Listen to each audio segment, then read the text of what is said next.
to Cheese Day in Monroe. That's the place for you to go. Music, dancing, you're late to, and a big parade for you. And we know you will be pleased when you taste Greene County cheese. Come to Cheese Day, come to Cheese Day, come to Cheese Day in Monroe.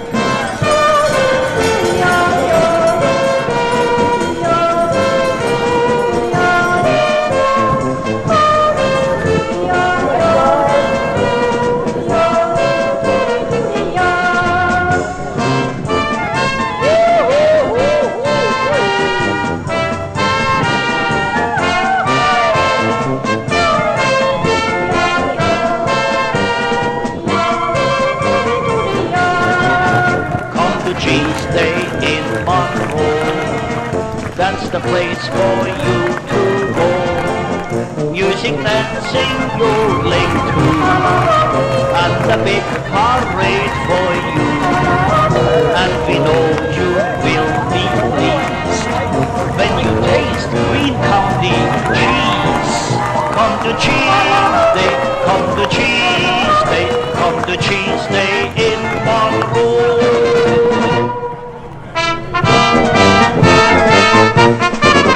Come to Cheese Day in Monroe, that's the place for you to go. Music, dancing, you're late to, and a big parade for you. And we know you will be pleased when you taste Greene County cheese. Come to Cheese Day, come to Cheese Day, come to Cheese Day in Monroe.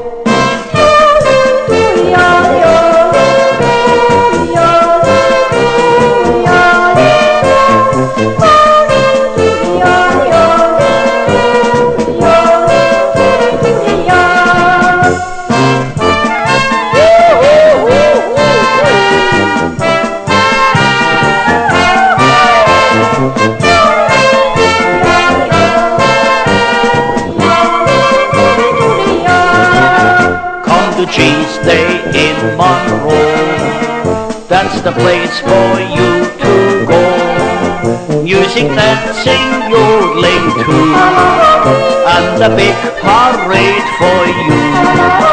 And we know you will be pleased when you taste Greene County cheese. Come to Cheese Day, come to Cheese Day, come to Cheese Day in Monroe.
They gotta scrub it clean before making cheese.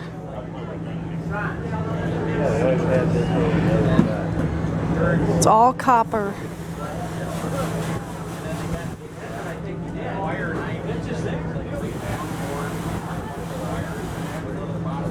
process about noon. We got milk coming in about noon. So between 1 and 3 or noon and 3, things will be happening here. Just kind of waiting for the cows to get milked right. Yeah. So the milk is supposedly kind of on its way. I don't know. Gary's been in charge of that. Gary, is the milk warm or is it not warm? Milk's 100 degrees. So we got the milk coming from Silver Lewis Cheese Factory, Josh Erickson. So they kind of been tempering the milk, so hopefully this thing goes a little faster. Otherwise, if the milk's cold, then it takes a lot longer. Starter's already in it, Gary, right? Yeah. So the truck should be here 20, 25 minutes. We're gonna drive it right in here, back it up. Hopefully none of you guys get run over. We'll be okay. So, and then the party begins. So today is a tribute from the heart of all us cheesemakers to John Boozman and his family. We're going to do a dedication to the cheese plant, which was created by him. And John passed away. I got to look up my notes, but I'll tell you about that later.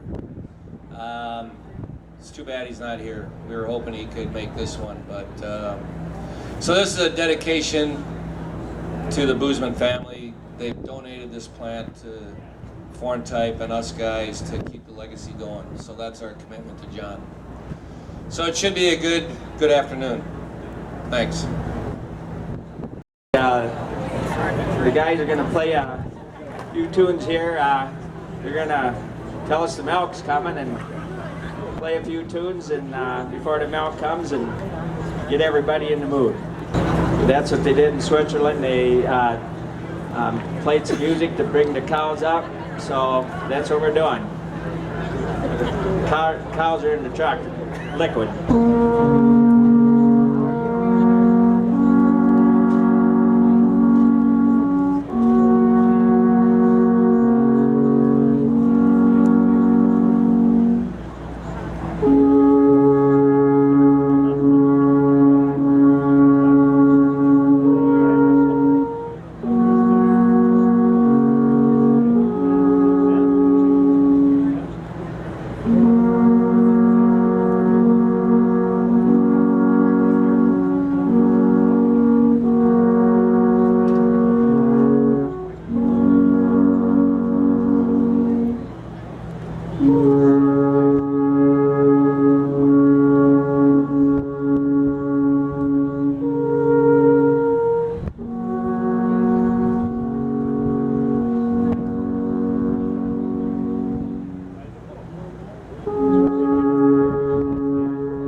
Hey guys, I haven't seen the count yet, so I think you'd be glad to play one more.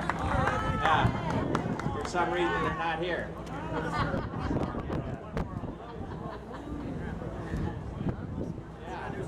Oh, they went the wrong way. Okay.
Yeah, they called and said they're coming, so. This is modern day cows. Yeah, they got cell phones. All right, one guy asked us if we had a program. I said, heck no, we don't have no program. We just wing it. So anyway, just to get started before the milk comes, this will be, if you haven't seen, this will be about 180-pound Wheeler Swiss, and if you haven't ever seen it before, it's the way our ancestors did it, and the way I know Jeff was raised with it, and myself, and like that. So it brings back a lot of memories. And if you go back in history and how the cheese making got started, you know, this person was had a stomach from a calf just transporting some milk as something to transport it, and he was out in the sun walking, and all of a sudden when he got done and got there, he had cheese. So that was kind of the start of the cheese making history, and from there, as time went on, and the cheesemaker found, like with the cultures and like that what he could do to control the acid development and all that, and for different flavors, what he could use cultures for, and then that was the beginning of it. So a little bit on the history, and today we're going to be making that Wheeler Swiss, and actually the Emmentaler, which is they still do and call it the King of Cheeses, right, Jeff? And it started in Ami, in Switzerland, Emmental Valley, and that's where it started and got its name. So, If you saw the dancers here last night on stage in the south side of the square, or happened to be at Turner Hall last night, the dancers that are here from Switzerland come from the town of Langnau, and that's in the Emmental. So, I wanted to mention that two cheesemakers here in the crowd for sure, Jimmy Kern and Ivan Goldie. Please raise your hand. Come on, Jimmy. He's an Irish Swiss cheesemaker.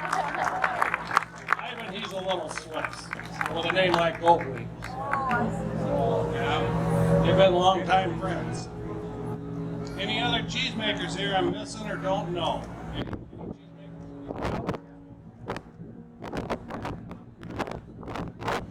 They get to talk too. They can tell a little story. What? Well, we'll get to them. They're helpers. You're just visiting. They'll all get a chance. So, you guys, I'd like you to tell a little story about your history. That's why people are here to learn. So, well, I think they're and have beer and eat cheese and learn. Okay, all right. You want to talk? Jimmy, you can talk a little too. He likes to talk with a vodka and Coke in his hand, but he doesn't happen to have one, so he'll have to bring it without. Here you go, Ivan. Some of these guys been generations in the cheese industry. I got sucked into it.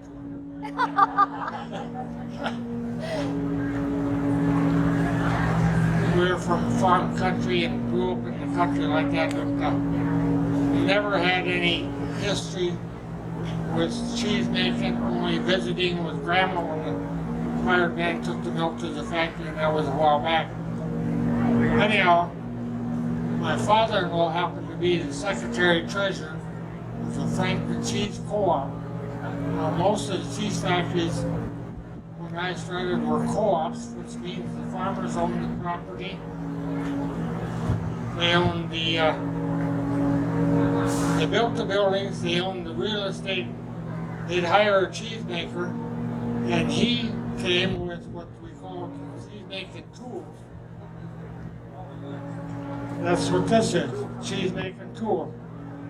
So they hired a cheesemaker, and 50 years ago, 60 years ago, almost every four corners in the country had a cheese factory because there was no refrigeration. The farmers maybe took the milk to the cheese factory twice a day. Cheesemakers made cheese twice a day. Back to how I got snookered into this.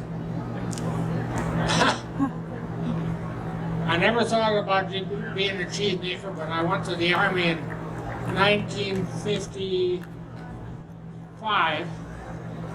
And when I got out, my wife was living and working with her parents there on the farm. And when I got out, they were super glad to see me. And after I slept with my feet under their table for about a week, my father-in-law said, you know, they're looking for a guy to work down at the cheese factory. Well, he was the secretary of the cheese factory, so I went down there. And I started in the liquor. We have the milk here now, so please separate so we can back in without any injuries here. We don't want to have anybody have a bad experience. So please take note. The milk truck's going to be backing in.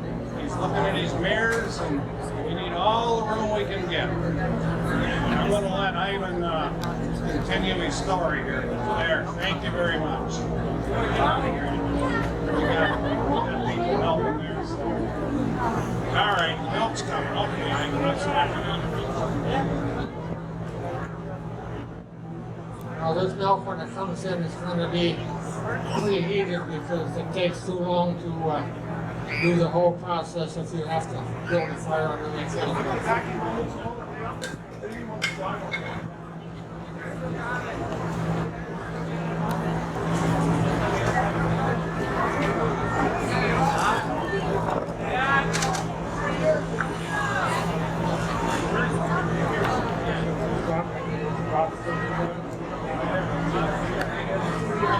Looks like pop, right? Now you see him overlanding with a milk truck here, and he's not going to kill any people, I don't think. He's been piloting in that truck in some of the tightest places in the country for about 40 years now. I'm not sure that that's quite right, but it's pretty close. So he knows what he's doing. Jeff says maybe more than that.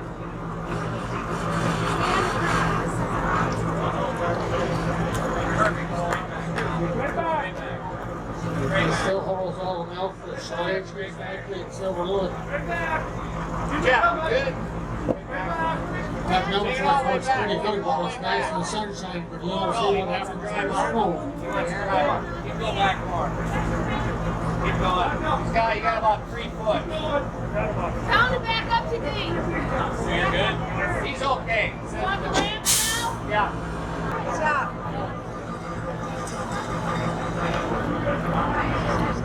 Now this works just great when you got 18 co-pilots. When you're backing in there in the dark in the morning, and when you're backing in there in the dark at night, the snow's 4 foot deep. Now look at there, he puts the ramp on it so the milk runs out the hole.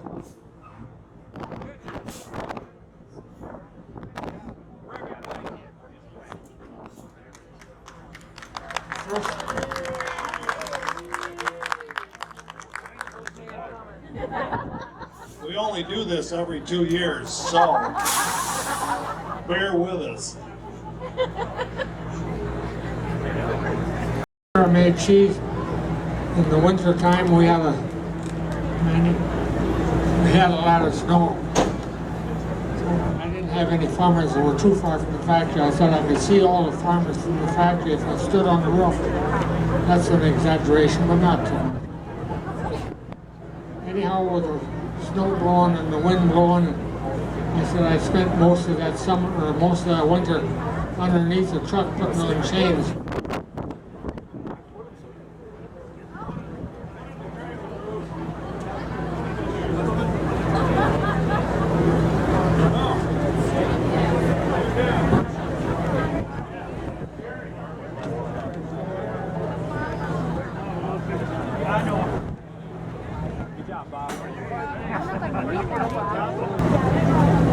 Bob's up on top, he's gonna open up the hatch. If he pump that milk out and he don't open up the hatch, that truck will be different shape when he gets done.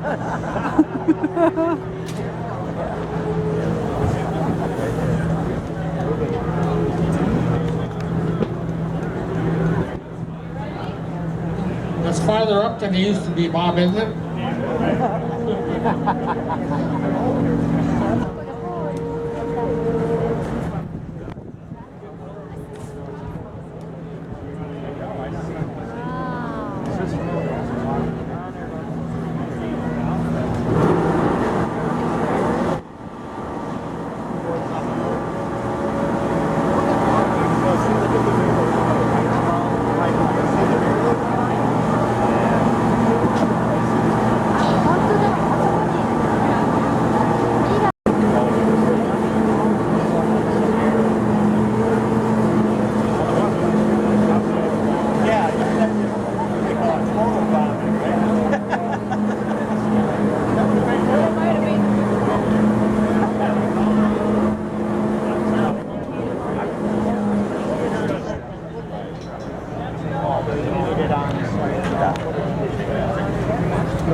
Okay, we're gonna move the truck ahead shortly here, and then we'll get started.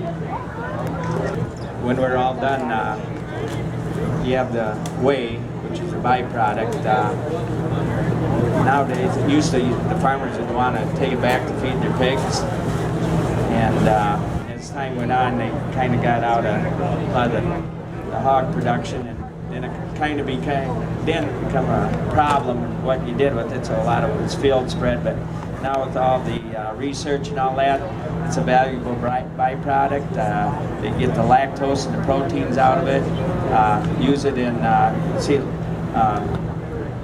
foods, baby foods. You see whey protein in it. A lot of other foods would be dried whey powder, whatever. So it's become quite a valuable byproduct.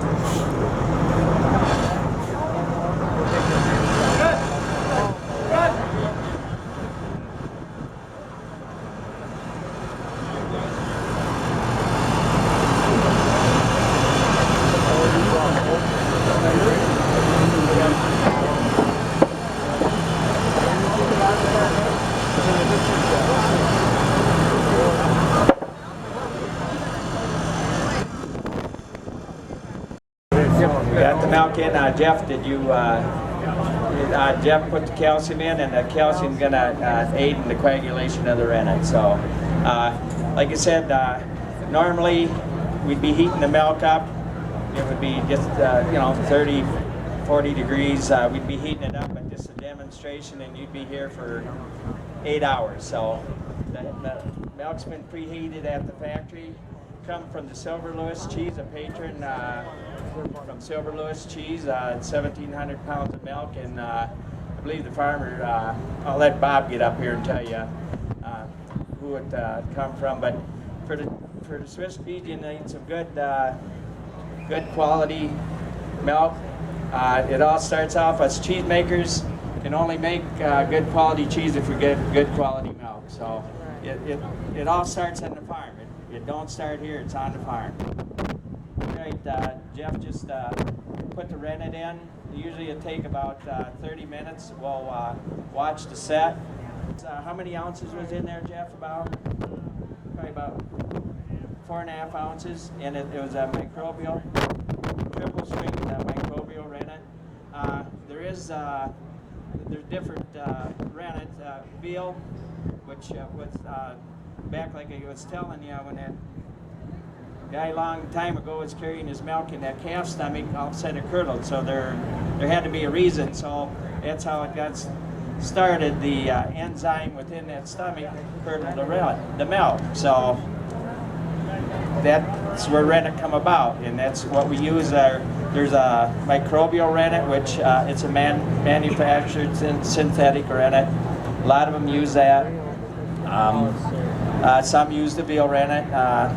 Some cheesemakers' preference. I know if you're in the making kosher cheese or the Jewish community, you can't use veal rennet. So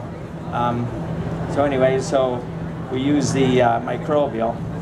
So anyway, it'll take about 30 minutes to set, and then the cheesemaker will be watching and looking for the right set. And that you don't want that to set too firm, or you get a dry curd, or you don't want to cut it too soft either. You get a soft, high moisture cheese. So as we go through this, we'll explain to you some things. So do we have Bob here? Okay. This is Bob Faith, and he brought in the milk. He's a very important part of the dairy industry. He's been doing this milk hauling for years, so I'll let him tell you a little bit about himself and his story. And who did you say the farmer was that the milk? John Jordan. That's from Silver Lewis Cheese. So here's Bob. Thanks, Gary.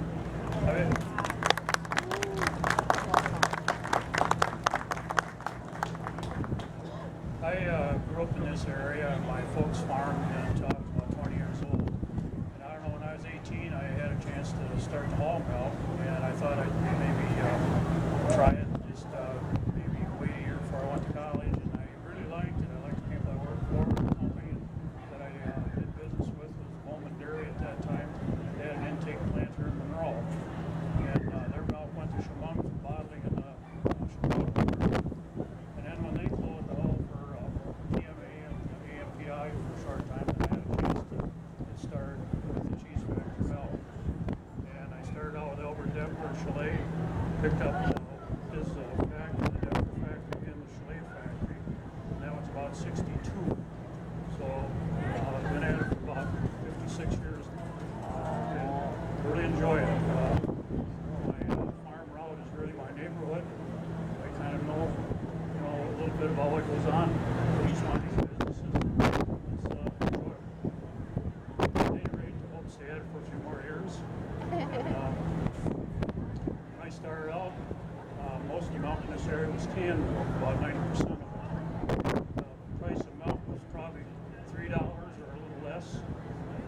The hauling rates at that time were 15 cents a hundred. And the truck I started out with, like an 1,800 gallon tank, I put about 15 farms on that, and that would be less than 16,000 pounds of milk. Give you a little idea how it's changed.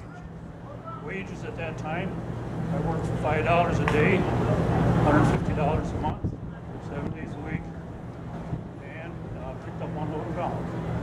Usually start about 6:30 and go until about 1:30, 2 o'clock. And that's kind of my story. So thanks for coming and being a part of this. I think we find it very interesting. Thanks, people. Thanks, Bob.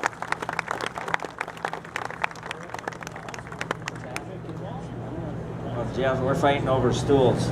He wants a short one, so you can have it, Jeff.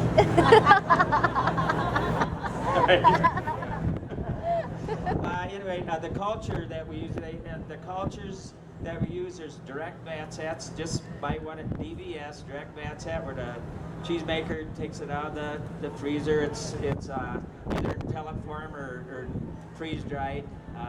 It's convenient. Whatever type of cheese the cheesemaker makes, he works with his culture companies, and whatever type of cheese he wants to make, whatever flavor he wants.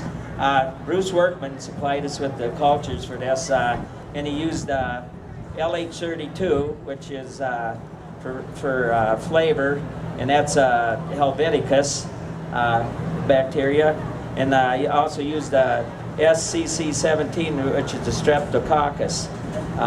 That's your acid former, and as a cheesemaker, you put in your culture according to how long you want it to ripen in the vat. We'll probably be ripening about, well, we use more rennet here to get this done, but then we also use the knife former, a propionic bacteria. You need that to develop the eyes of the cheese. And once this cheese gets all done, that propionic bacteria really won't start taking over until it gets into a heat environment. So Jeff's got a few things here. Gary works at the university now, so he forgot a lot about how we used to do it.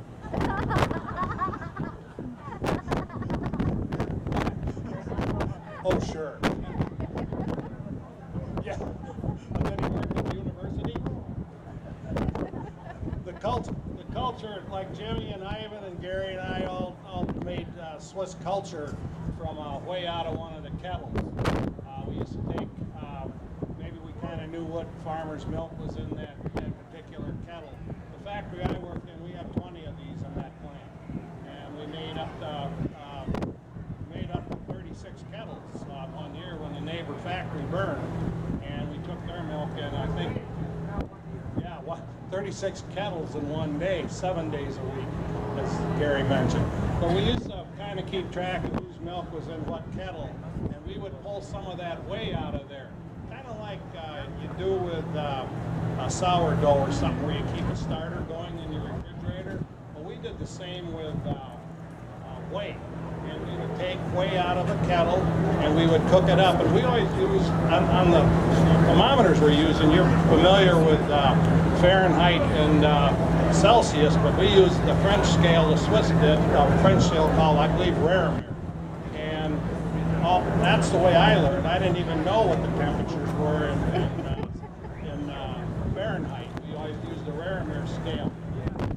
The thermometer here today has a Raremer scale on it.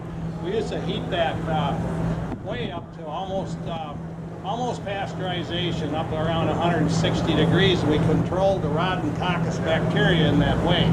And I know that the cheesemakers I work for wanted about 35% rods and 65% coccus in that. And you can see, check that with a microscope and control the percentage of Rhodococcus. You can kill the rods off by heating a little more. So if you started to see your culture wasn't working right, you heated that up a couple more degrees and killed some of those rods off, so you brought the percentage back down. So, and now, like I said, Gary, he doesn't remember that part because of working at the university. Oh yeah, I do. You could use that when you brought that out of the incubator in the morning. You didn't have to take mostly the cheesemaker, in my days there, we used a titratable acidity, and you could taste it and smell it and know that it was fine. You didn't even have to check the acid on that starter. You could just tell by the taste and the smell. There's a few times, we're going to tell some stories too. I was born and raised in the business, lived right above the cheese factory and all that, so at a very young age you're doing all this. Anyway, on the starter, once in a while, what would happen if somebody forgot to put that starter in the incubator and it didn't get incubated overnight, and you come down the next morning, it wasn't good. Pa was pretty upset like that, so then we'd have to maybe go to Ivan Gobley's or Jimmy Kern's or down to the Yaki factory, Jefferson Center. It was just like going to your neighbor's getting some sugar, but you needed the culture. And Yeah, like I even said, it worked both ways. I forgot to put it in the incubator too, so anyway, but usually every factory, you know, they all made Swiss, but just the flora within that, microflora within that factory, everybody's cheese had a distinctive different flavor. And, you know, and usually if you had to go get some starter, you usually went to one of the fellow cheesemakers that really brought yours back the fastest. So that's how that worked.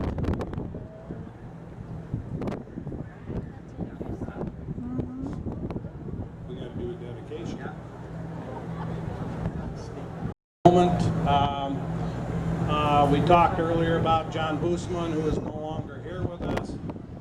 This factory was a dedication to his family, his father, who had come from Switzerland, and John is no longer with us. Picture over here shows him at the 100th year 2 years ago in this very building. He dedicated this building and all the equipment and the tools to the Foreign Type Cheesemakers Association, which you see several members. All these guys back here are cheesemakers, member of the Foreign Type. Foreign Type's our testing association.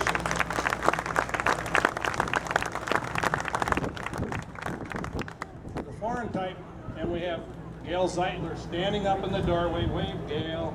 Gail manages the Foreign Type for us. It's like a co-op of factories that we have all of our quality testing done there. We'll have Gail talk a little later and tell you about all the things we do at the Foreign Type. But this has been around since the 1930s, I believe. And I think just about everybody you see here has served on the board. Steve Stetler here from Decatur Dairy is the president of the Foreign Type. I personally just got off of that board last March. I sat on that board for 34 years. So Ivan Golia was here, Jimmy Kern. We've all served on the Foreign Type board, and that's an association of cheesemakers in southern Wisconsin and northern Illinois, not just Greene County. And I don't know how many members are probably, at one time there were 200 cheese plants in this county. 200 little cooperative factories in Greene County. So, I could go on. I'm going to turn the mic over to Steve. We want to do a dedication to John Boosman today. We have at least 3 of his siblings here. And, well, it's a special moment for all of us.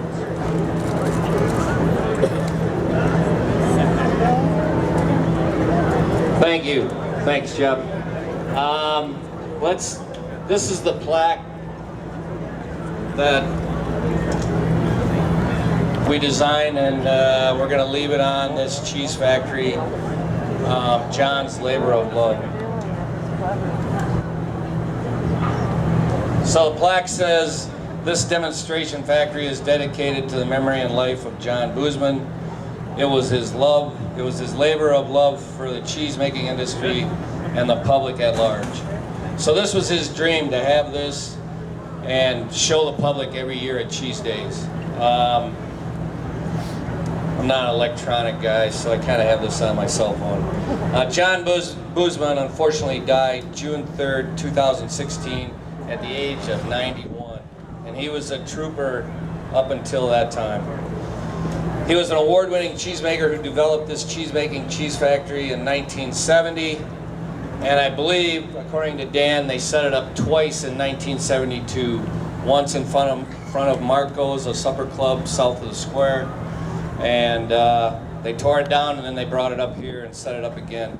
So they had it up and down twice in 1 year. He wanted festival goers to experience how cheese making was made before the days of automation. And John was a lifelong member and developer of the Historic Cheesemaking Center, president for 15 years, right, Donna? And his motto was, an era that was and will never be again. So he was quite an amazing man.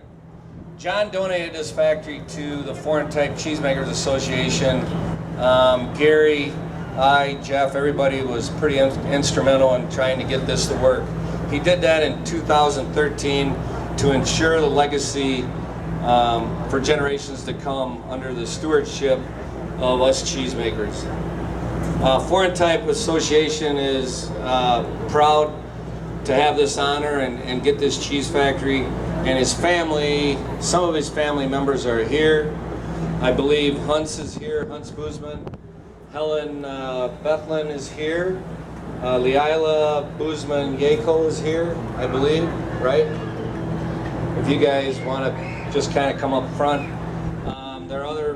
The other children are Denise Boozman, Gail Bernfeld, Lisa Johnston, I'm trying not to butcher these names, and Fritz Boozman.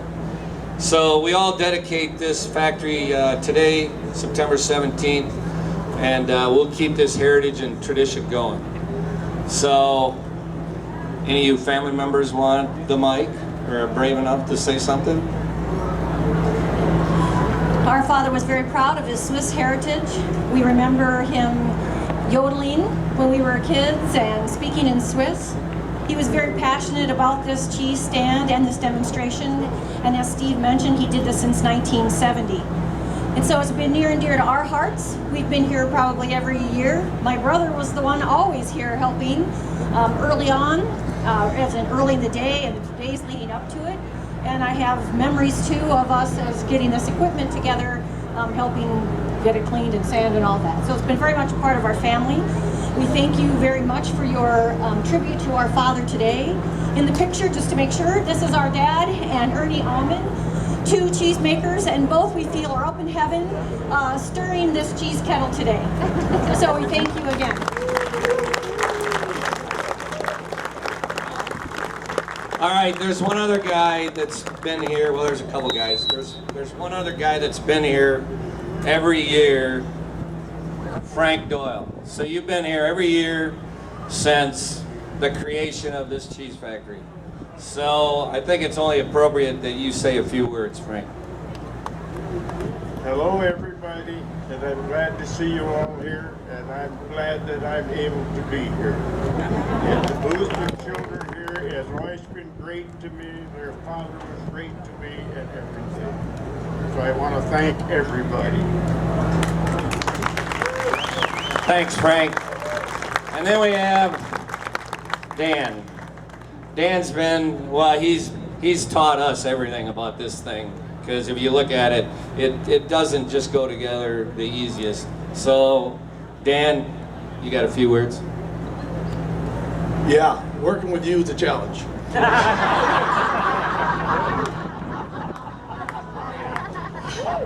I started with John in June of '78. In September of '78, he said to me, "You ever been to Cheese Days?" I said, "Nope, I have no idea." He said, "Well, you're gonna get introduced to Cheese Days." That was 38 years ago, 19 times putting this up and down. The funny part is, this gentleman behind me, he schooled me. He showed me how to do it. And this year we're putting it up, and we grabbed one of the wrong roof panels, and he sat down in his chair, and he grabbed his cane, and he goes, Dan, that's not the right one. So after 38 years, 19 times, he's still schooling me. So I appreciate that, Frank, and it's an honor. I forgot to say one thing, you know. You see that there Irish sign on the end of that factory out there? I'm an Irishman, and Johnny's wife was an Irishman, and we got along just fine. So anyway, I hear they're going to be storytelling later, and I might get in on that. But anyway, I worked for John for 26 years, and I never regretted it. It was always enjoyment. It was always a challenge, but we worked together good. And I watched his family and grandchildren and everything else grow up, so thank you. So Dan is right. We kind of had the cheese factory fall on somebody this year. That was kind of interesting. We were kind of putting the panels together, and one of them kind of fell on one of us. So it was kind of interesting. 4 stitches, not a big deal. He's a tough guy. Yeah, and he still come back to help put it up. So this thing is truly a labor of love. I know it meant a lot to Gary, myself, and Jeff, and everybody that John thought that much of everybody involved to leave it to us. So it's John's day. Elkhorn's gonna play a song in dedication for John Boozman.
So, God bless John, and I know him and Ernie are looking down on us today, so we need to make some cheese. Yeah, John would say, enough of that, time to get at it. Thank you. Thank all of you.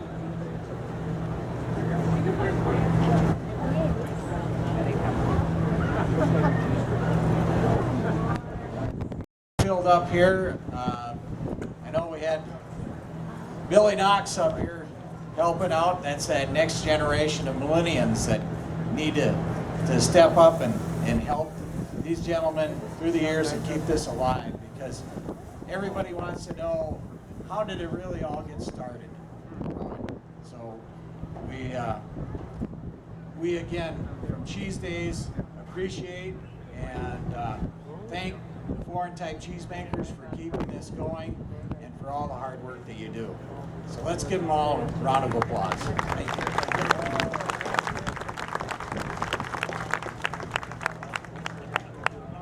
And then we're going to take the wire cutter here and cut it up, and we're going to cut it into about rice size curds and start stirring. Oh, Ivan's going to cut it up. I don't care where you go, what factory you went to, everybody did it a little different, but the end results was we make good cheese. So that was,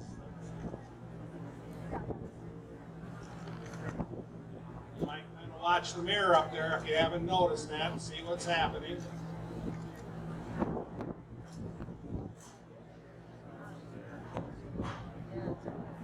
Oh, I see we got John Yagi here. Raise your hand there, John. I saw John get on the school bus for the first time. I worked for his dad and his uncle. And his grandfather came from Switzerland. I believe he came with 3 other gentlemen and all in business in the Monroe area. I believe it was, I gotta stop and think now. Art that had the Greene County house.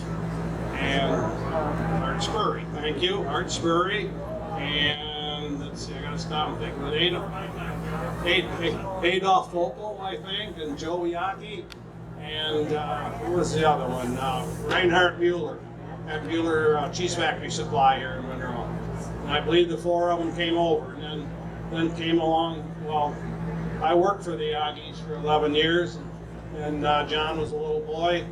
He went on to run the plant after, into the third generation, and took a job for the Center for Dairy Research. You see that CDR emblem on his jacket there? That's the Center for Dairy Research at Babcock Hall at the University of Wisconsin. And it's people come here from all over the world to learn.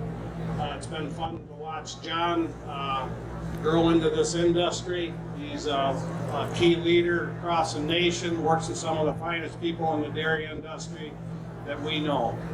Gary works in that same facility, but he doesn't know as much as John. He might know just as much. I don't know. They always say, you know, as cheesemakers, we, you know our procedure and what we want to do, and then you know you get with a guy like John, and we start talking how this molecule did this, that molecule, and I'd say that's your job, John. You know. So, anyways, we'll get John up here and say some words. That what they're doing now, they're starting to cut the curd, and they'll get it in the right size piece. It's going to take quite a while, and once we get going, and then we'll start cooking. The curd is you got to start out slow when you cook to form a light skin on it. You don't want to cook it too fast, too soon, or to get too firm like that. So it's a slow process, and always when you cut the curd, you got to be so careful because you can lose yourself a lot of yield by being careless with the curd. So anyway, we're starting the process, and soon we'll start cooking. We'll get John up here and introduce himself here.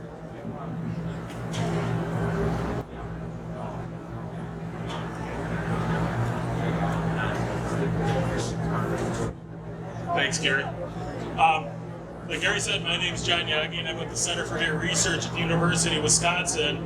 And we're probably one of those big organizations you never hear about, that we work behind the scenes, but we work with companies large and small. We're very active here in Greene County, this region of the state. And you're really fortunate because whether you know it or not, you've had two grand champion cheesemakers in this area.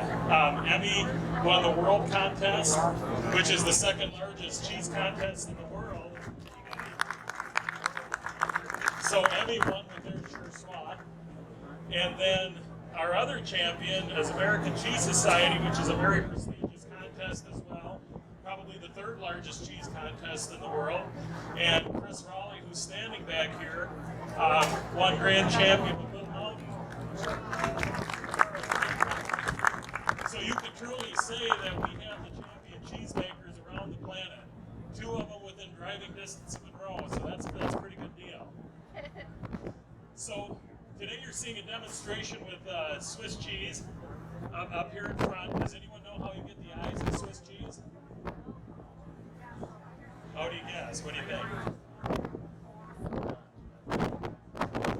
See, the cheesemakers pick the different size spoons and then they go in and scoop it. They don't? No. Yeah, you're right, it is the mice. So you get the right size of mice and go in. So, they're really, it is gas, you're right, you win. It is gas. So, the one thing in Swiss cheese that differentiates itself is what? That's right.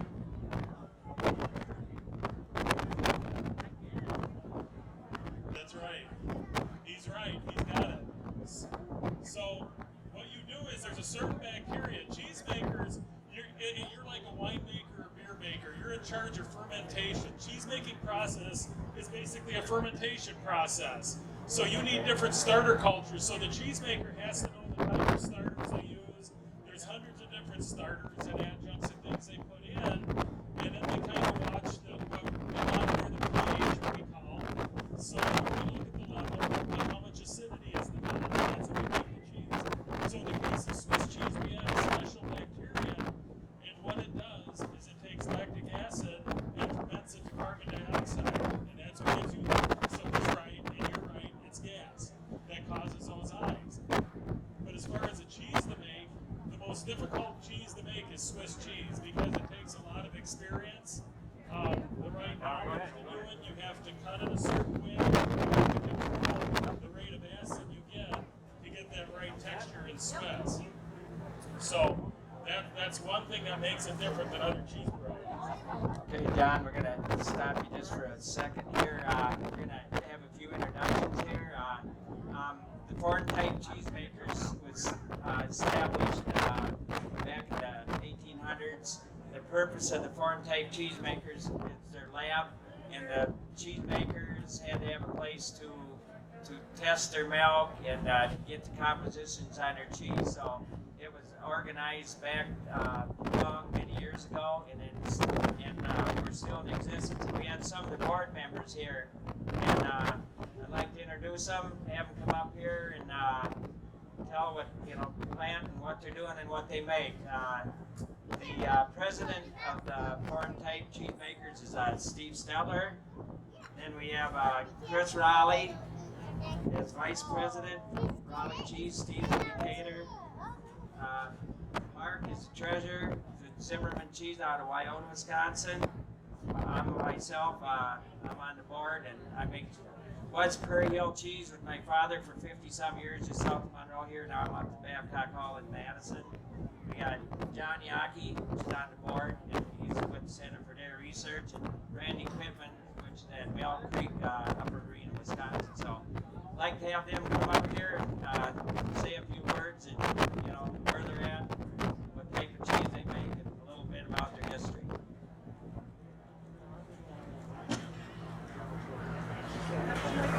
Oh yeah, we're going to talk about the master program, but we'll get this done first. So, and a lot of them are wearing these master cheesemaker rings, and we'll explain that after we get done with these introductions. Who's first? Steve? There you go. I'm back. So I'm Steve Steller. I run Decatur Dairy, and we're actually a farmer-owned co-op. We have Decatur Swiss Cheese Co-op. So we have 78 farms. Everybody owns a share in the factory, and it's been a good thing. So we run about 500,000 pounds of milk a day, and we do a lot of different things. We do a lot of cheese curds. We do a Havarti, Munster, Gouda, and then we do farmer's cheese and a lot of other different things. We do a lot of different flavors. It's been a good thing, and we've been fortunate to have some good relationships in the industry. So that's kind of what we're doing. Milk comes in every day, keeps us busy. So with that, is Chris still working, or is he messing around? Okay. We got Randy from Mill Creek. Hi, like Steve said, I'm Randy from Mill Creek. I'm a native from Green County. 1984, I bought a cheese plant up by Arena, which is about 50 miles from here. I got two members here. The gangster on the hill right now, Jimmy Kern. He's taught me an awful lot. We got Ivan back there. I worked for Ivan for a long time, and he taught me a whole lot about making cheese. And I kind of like the occupation.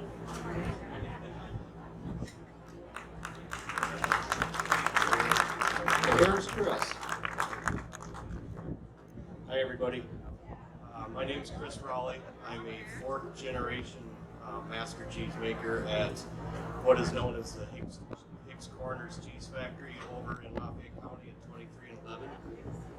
My family over the years made large commodity cheddar, and now we are making small batch artisan cheese, mostly cheddar blue, but also some Alpine style cheese, which it works out well. Steve runs about 500,000 pounds of milk a day. I run 5,000 pounds of milk a day, so it kind of gives you an idea of the size difference. We have a retail store on site, and we also have a milk hauling business as well. So 100% dairy involved, so that's what we do in Raleigh Cheese.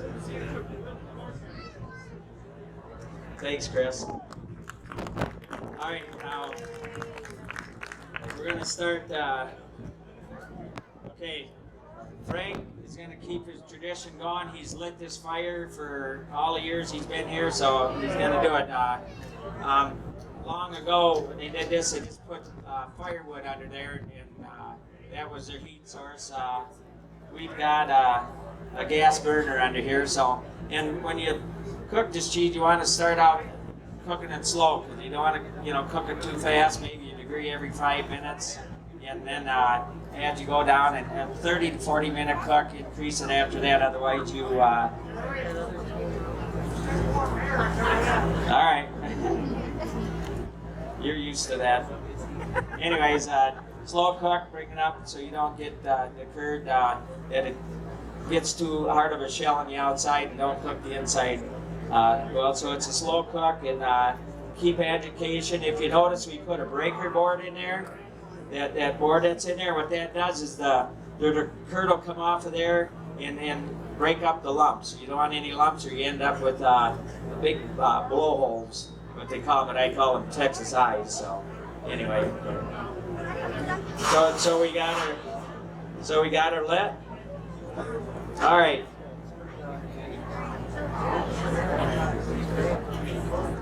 Mark, you're up. Mark's our treasurer at Foreign Type and with Zimmerman Cheese, Wyoto, Wisconsin.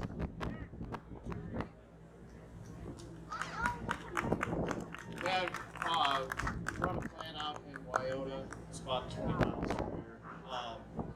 Interesting thing, just over the years, we started there back in '85.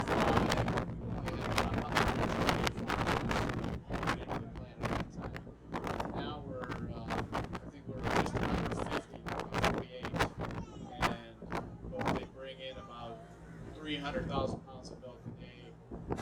Back 3 years ago, 120 brought in only maybe 200,000. So that's how cheese plants are getting bigger, farmers are getting bigger. I don't know if necessarily that's better, but that's what's happening. We run 5 days a week. Sometimes we run an extra day. There's surplus milk available. This time of year, milk is kind of hard to find. Everybody gets busy making cheese for Christmas. We make Munster and Brick cheese, and employ about 30 people work at the plant. We run from, the first guy in there gets in there about midnight, and the last guy leaves probably 9:30, 10 o'clock. So we're almost 24 hours. And that's about all I have. Thanks, Mark. One thing I do want to say, I remember John talking when they come from Switzerland. They always, before they came over here, that they needed a partner.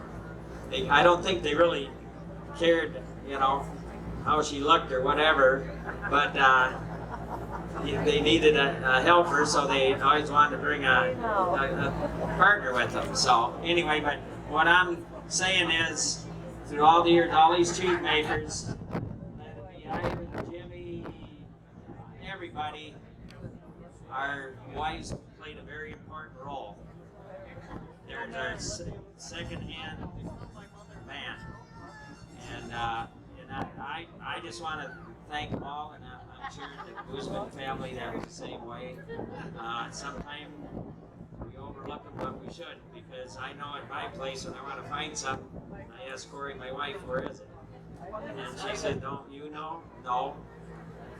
Even folding my shirts. How many guys know how to fold a shirt? I don't. So anyway, but I always remember John saying that. So just a little story on. I gave my wife a job one day. I don't know, somebody didn't come. We had to haul cheese here in the town, out here in the Cheese Roll Armors, and I said, I went upstairs. Hey, you gotta haul this cheese. Well, I never drove that truck before. He said, don't matter. Just get in it, turn it on. It is a stick shift. And anyway, she got up here and she went out here to Armors, and wasn't used to backing up to the dock, so one of the guys come out and did it. Well, lo and behold, after she got the cheese unloaded and the supplies we needed for the week, she was coming down on one of these avenues here, and smoke started rolling up through the floorboard. And one guy's there on the sidewalk telling her, shut her down, you're on fire. Well, anyway, she get out, she had her daughter, she was little at the time, got her out, and her dad, which was a mechanic, happened to come around the corner and said, what's wrong? She said, the truck was on fire. And so long story short, he crawled underneath it and come back out, and he said, you got the emergency brake on. So that's where the smoke was coming from. But guess what? She hauled cheese after that too, and she even backed it up to the dock. So anyway, thank you for all the wives and whatever. And some of us, well, we more in particular, just finding anyone, didn't matter what you look like. So that's what John said. Just wanted to.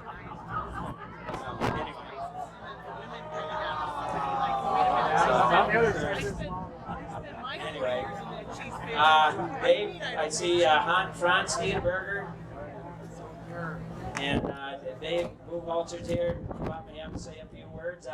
We're cooking the cheese now, and you constantly stirring with the breaker board in there, and like I said, it comes off that board so you don't get any lumps and slow cooking. So I'll let Franz introduce himself. I'm Franz Niederberger, originally a native of Monroe, Wisconsin. I was born in 1952, and once I got out of the hospital, my mom and family, my sister Ann, we lived in a cheese factory south of town here called the Advanced Cheese Factory, and Dad made Swiss cheese there. And this area obviously is a Swiss community, and when I came home, my parents always talked Swiss, never talked English. So I didn't know any English until we got a television in 1955, and I was 3 years old, and I would say, "Was ist das?" And that means, "What is that? What are they saying?" And I learned English from television. So one of the things that I did, ever since I was able to walk, you see these canned milk over here in this wagon. Well, back in the day, I remember when the farmers brought in their milk in 10-gallon pails. And if it was nice out, my mom would have to come out after me and get me out of my diapers and put me into clothes, so that when I would come out and talk to the farmers in Swiss, they didn't understand me, but I used to run out there and talk Swiss to them.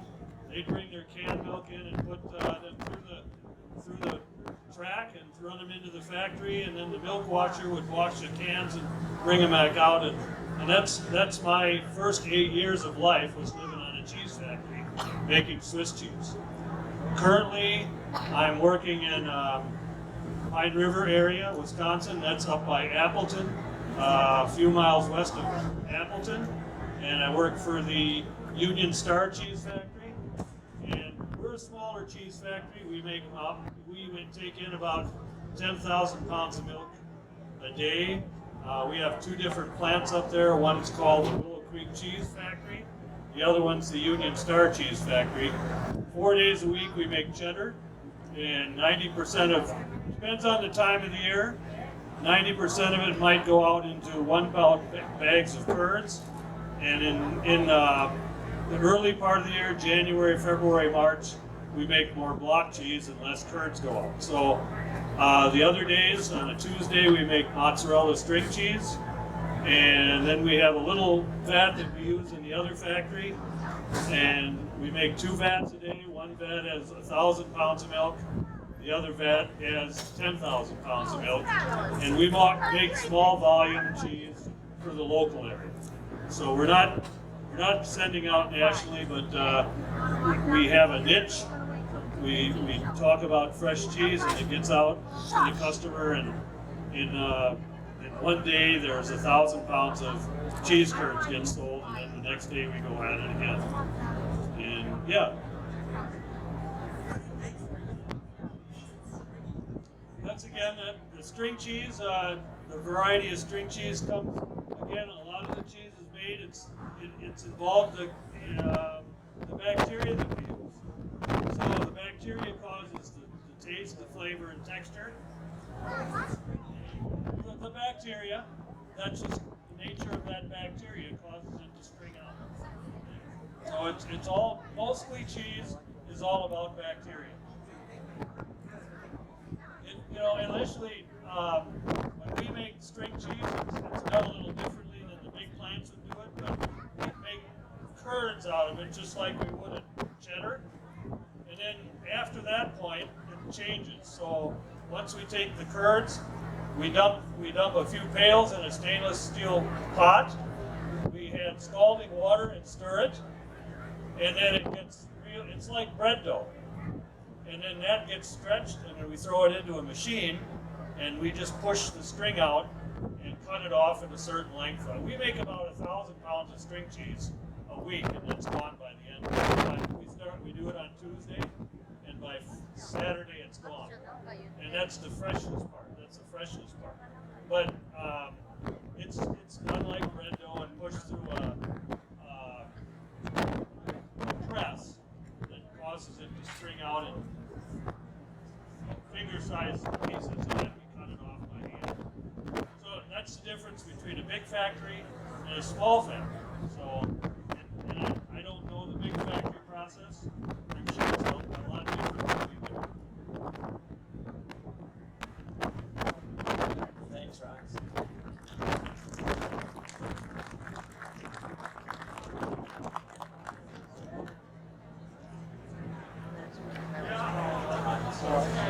You notice one thing Franz said? He says, I was on this factory and I was on that factory. That's the way it was spoken around here. You didn't work at a factory, you were on a factory. You didn't get up in the morning and walk down the steps. You got up in the morning and went down over the steps. That's just, maybe you caught that when he said my parents were on the advanced factory or whatever, and where I grew up. On is the way the cheesemakers talk. We don't work at a factory, we're on a factory.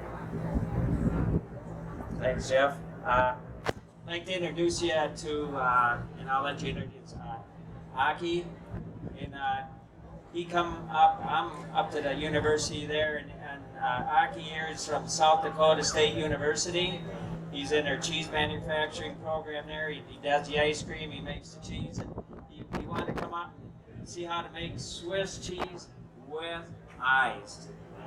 So he tells me that he made a vat of Swiss here a week or two ago, and now he hopes he gets the ice. So I just let him introduce himself here, and it was a pleasure to meet him, and the relationship will go on and on.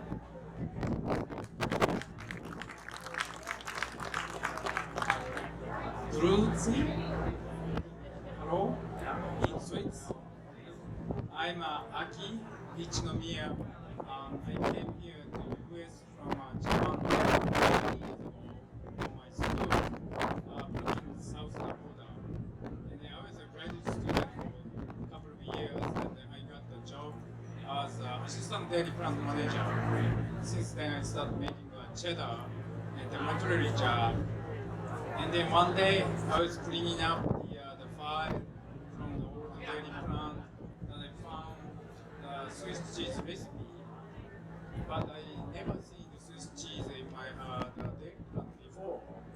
So I asked one of the professor why we don't have any, because they can't make the ice.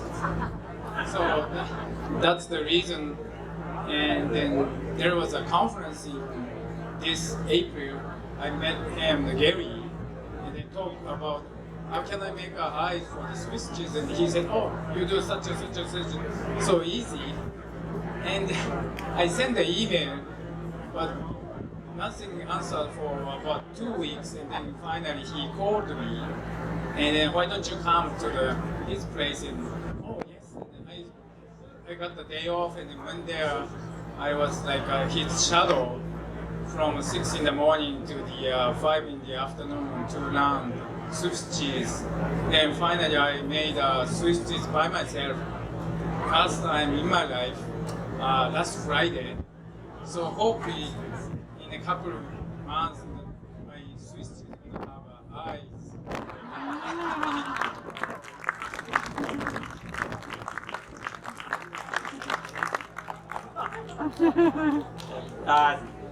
You got pretty big mice. So yeah, well, I'm sure he's going to let me know how it comes out. He's been working with a local guy from a culture company, Gary Peepers from Davis, Illinois, and so when he gets it done, he's gonna have to let me know, because you know them holes in Swiss cheese taste the best. Hockey, talking about South Dakota State brings up another story. Imagine that. We're all about stories. But South Dakota State's an amazing university. You don't think much of South Dakota State as being, or South Dakota being a milk producer, but they are. They have a lot of big herds out there and a lot of good milk. But there was two families, or two friends, and their name, and I don't remember the first names, but their name was Gunzabuck and Neff. And they came through this area, and I'm not even quite sure what year it was, but Gunzabuck and Neff were traveling from Switzerland, and they came and they worked in this area, I believe, for a while. They were friends of the Yaki family, that's how I know about this.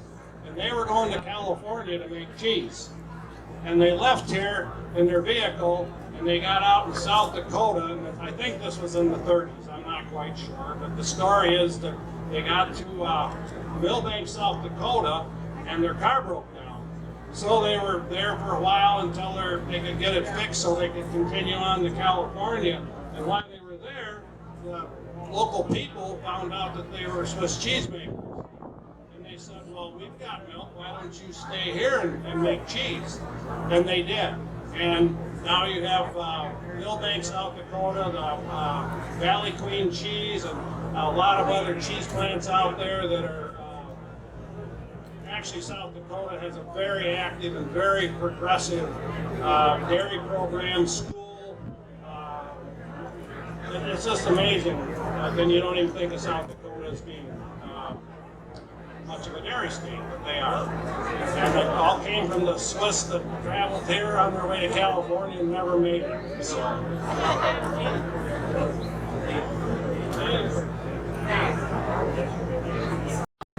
We got Dave Buchholzer here. Dave's another master cheesemaker. He can tell you what he is.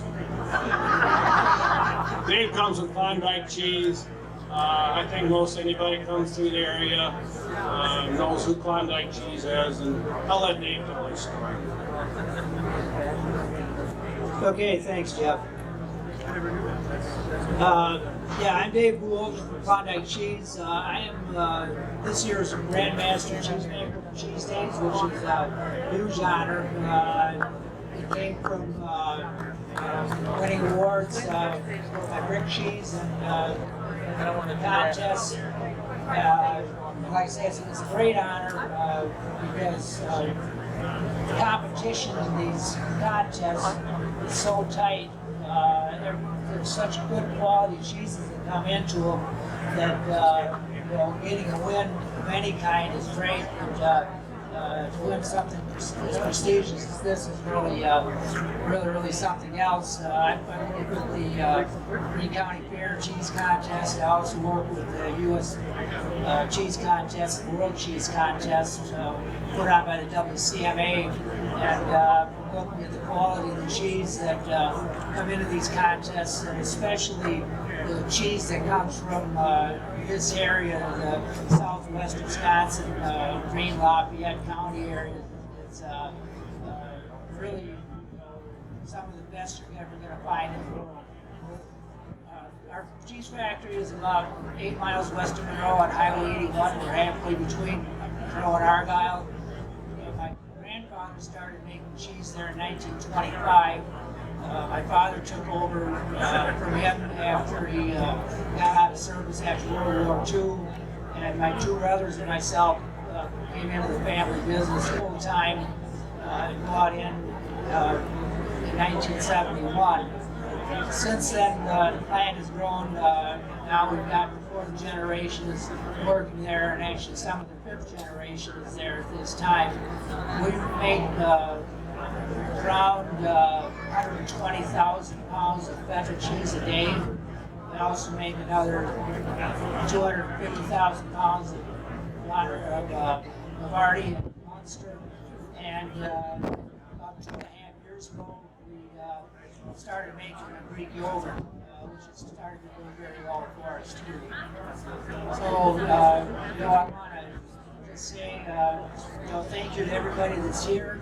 We really appreciate you coming and enjoying our every other year festival. And thank God we've got some really, really great weather today. So I think everybody will enjoy their weekend. Thanks, Dave. I just had to get Aki up here. I read this in actually is an old Swiss cheese book, and he wants to make sure he's got eyes in his Swiss cheese, and I just want to read you a little thing I got out of this Swiss cheese book. When they grade Swiss, they go by A's, B's, C's, and D's. They had to have a way to price the Swiss. So when they take a trier, which we'll be doing this after we're done, we're gonna have John Yagi, Jeff Weidman, myself, and whoever. We're gonna plug a couple pieces of cheese, and they're gonna grade it by the standards that they go by for judging cheese. Well, anyway, we always put so much emphasis on the eyes of the Swiss rather than the flavor. And there's a little quote in one of these old Swiss cheese book. It says, and you listen to this, it is unfortunate that trade in Swiss cheese has been based so stringently upon appearance and so little on flavor. After all, in the words of some anonymous connoisseur, he didn't want to say who he was, but this is his quote: Swiss cheese eyes are like the eyes of a woman. Beautiful to look into, but informative as to character. So remember that. That was a quote. And you notice I said the guy didn't say who he was, so anyway. I know what to get Billy for Christmas. Boy, not much to say except, I was fortunate to be apprenticed with Gary Grossen here. He taught me my foundation and what I know and knowledge and experience in cheese making, and trying to take that and carry on a good tradition of cheese making. I am from a little bit of East Wayne County, working on starting up a small cheese business. But I'm fortunate to be invited in and help out and hang out and spend time with these wise cheesemakers today who, as Billy said, have been very welcoming, taking us into the community of cheesemakers and sharing knowledge and experiences with us. So, thanks.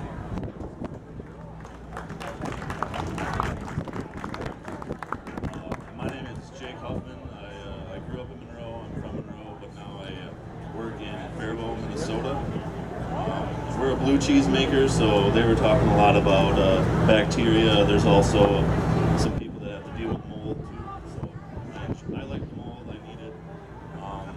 But we also do a lot of different agings of cheese. So some of the cheese that Billy makes, Maple Leaf is sent up to Faribault, and then we'll affinage or finish the cheese.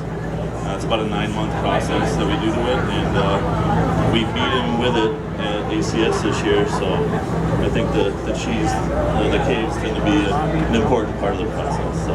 Yeah, Chris Rowley beat us this year, and we were very proud of him, but we're looking forward to ACS next year so that we can take a little run at Chris, so thank you, appreciate it. Thanks, guys. Jake brought up a few things here. I'm going to let Jeff explain it. This cave ripened cheese has become very, very popular. And Jeff's Maple Leaf, they do some cave aged cheese at the Caves of Faribault, and it's really, really something. Like have Jeff explain a little bit these caves. It's just spectacular. So they're magic. Gentlemen that came there realized that they had a lot of the same Faribault, Minnesota caves for cheese. Southern France, where the original blue cheese or Roquefort was originated. Now the original blue cheese, Roquefort, was made from raw sheep milk. And a lot of people say, well, I didn't even know they milk sheep. But in the south of France and in Spain and Portugal, there are more sheep and goats milk than any other thing, any other cow. And there's millions of sheep in those areas. And that cheese is made out of a raw sheep's milk cheese and aged in caves there. He realized the characteristics of the caves of Roquefort in the south of France, near Montpellier, France, were very similar to the characteristics of the area there in southern Minnesota, central Minnesota. And he started making cheese there. And there was a lot of controversy about the consortiums in France over he claiming that they had a lot of they could make a really good Roquefort there similar to the French. Of course, that didn't go over very well. And even in the 30s, there were lawsuits. 117. Got to keep an eye on the kettle. So we're going to 120, and then we're going to shut the flames off. So I guess to make a long story short, Jeff Jarek worked there as a young man, and then a company came in and bought up a lot of these little labels that were made. There was another little area down in Nauvoo, Illinois, that made a beautiful blue cheese. The Treasure Cave made up at Faribault, and Tolivia over at Fond du Lac, and these all became bought up by the same company, and they tried to move all of this process to Fond du Lac and produce all these labels there. Well, it never was the same. Jeff came here to the Wisconsin and worked for a long time, and that's when we first met. And then he had a dream to go back and open those caves back up and make a real blue cheese there again. And he did that about 15 years ago. And my name happens to be Jeff also, so we produce the cheese that we make the Gouda in Twin Grove, and then Jeff ages it in the caves up in Faribault, Minnesota. And that's Jeff's plural, and that wasn't our choice for it, unfortunately, to put our names on it. But then, as was mentioned earlier, we did very, very well. We had third best of class at the American Cheese Society competition in Des Moines this year out of almost 1,800 entries. So we're very, very proud of that. Chris Rowley all did get the big one.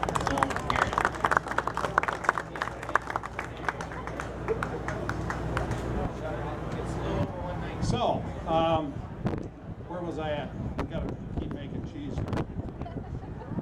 So we're the caves are unique. There's no two caves alike, and the flora, and I can't describe what all happens in there. It's just Jeff Jarek always said you got to come up and see what the magic of the caves, and I laughed at him until I made the drive over there one day, probably 10 years ago now. And Jeff says he took me into those caves, and we've already been around too long. The magic of the caves, and I came out of there just, I cannot believe what I just saw. And we put a cheese in there, and it's turned out pretty darn good. So that's enough for right now. Okay, we're done cooking now. Now we go through the stir out process where the cheese maker, nowadays you go by pH, you go by TA, Ticatable acidity, but the cheese maker back then, he went more on his experience in touch and feel the curd, feel the grip. Jeff will show you what the cheese maker did. He'd take a curd and form a ball in his hand, and then he'd compress it to see how much whey come out of it, and how it broke apart, and see if it he could break some curds off of it. But that's what the cheese maker did.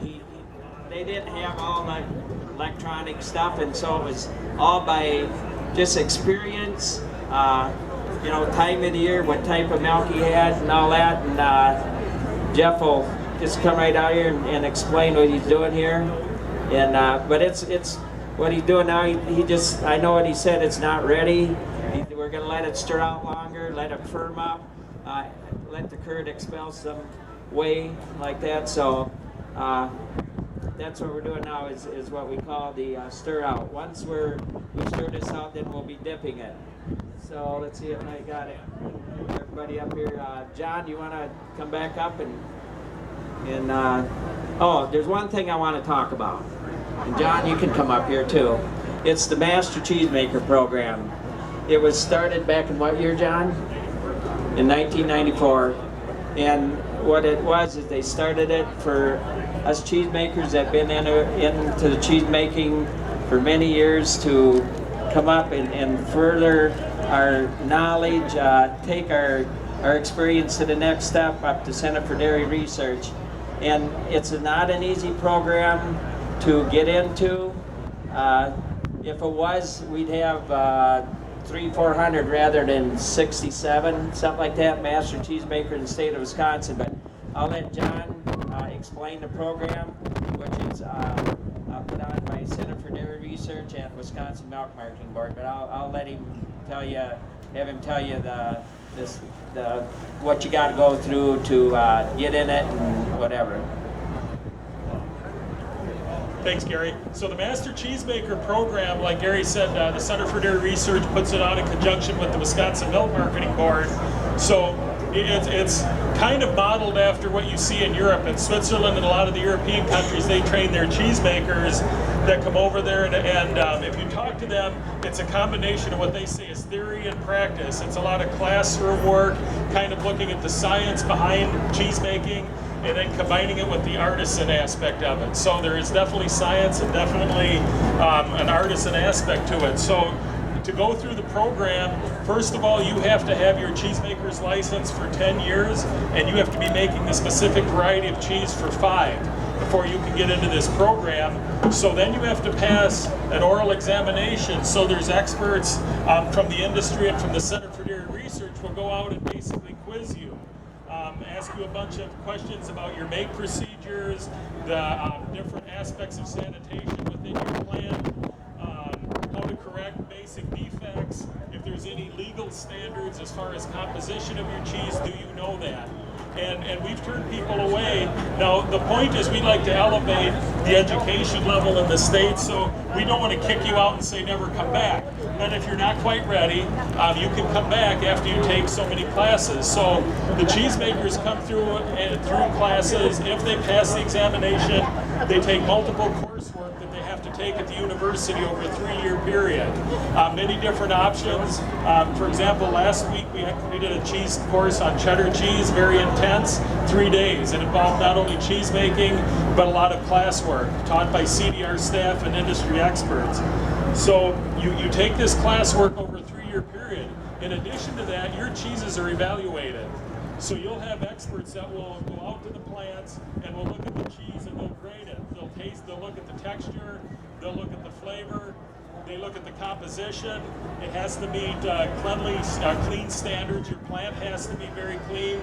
That you have a sanitation program in place, and if you meet all of these standards over that 3-year period, you're still not done. So after you've completed that step, the next thing is you have to take a final examination.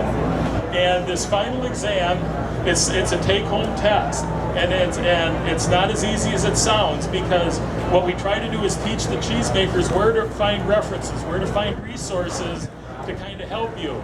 So these cheesemakers are armed with all of the manuals from all the coursework that we've done and different books that are out there. And this exam, and I'm not exaggerating, they'll vouch for it. It's a 40-hour exam. So we give them a month to complete it, and then that examination comes back.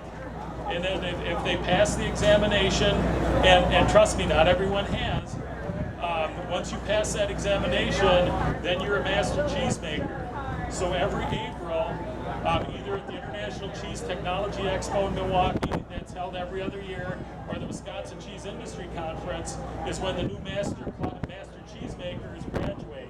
And like Gary said, I think last I knew, we were at about 65 or 67 master cheesemakers in the program. So it continues to grow, but it's really a way to help our state, to help improve the education of our cheesemakers, and at the end of the day, it's to improve the quality of the cheese. About 12 in Greene County. Greene County is the most master cheesemakers of any other area in the county in the state.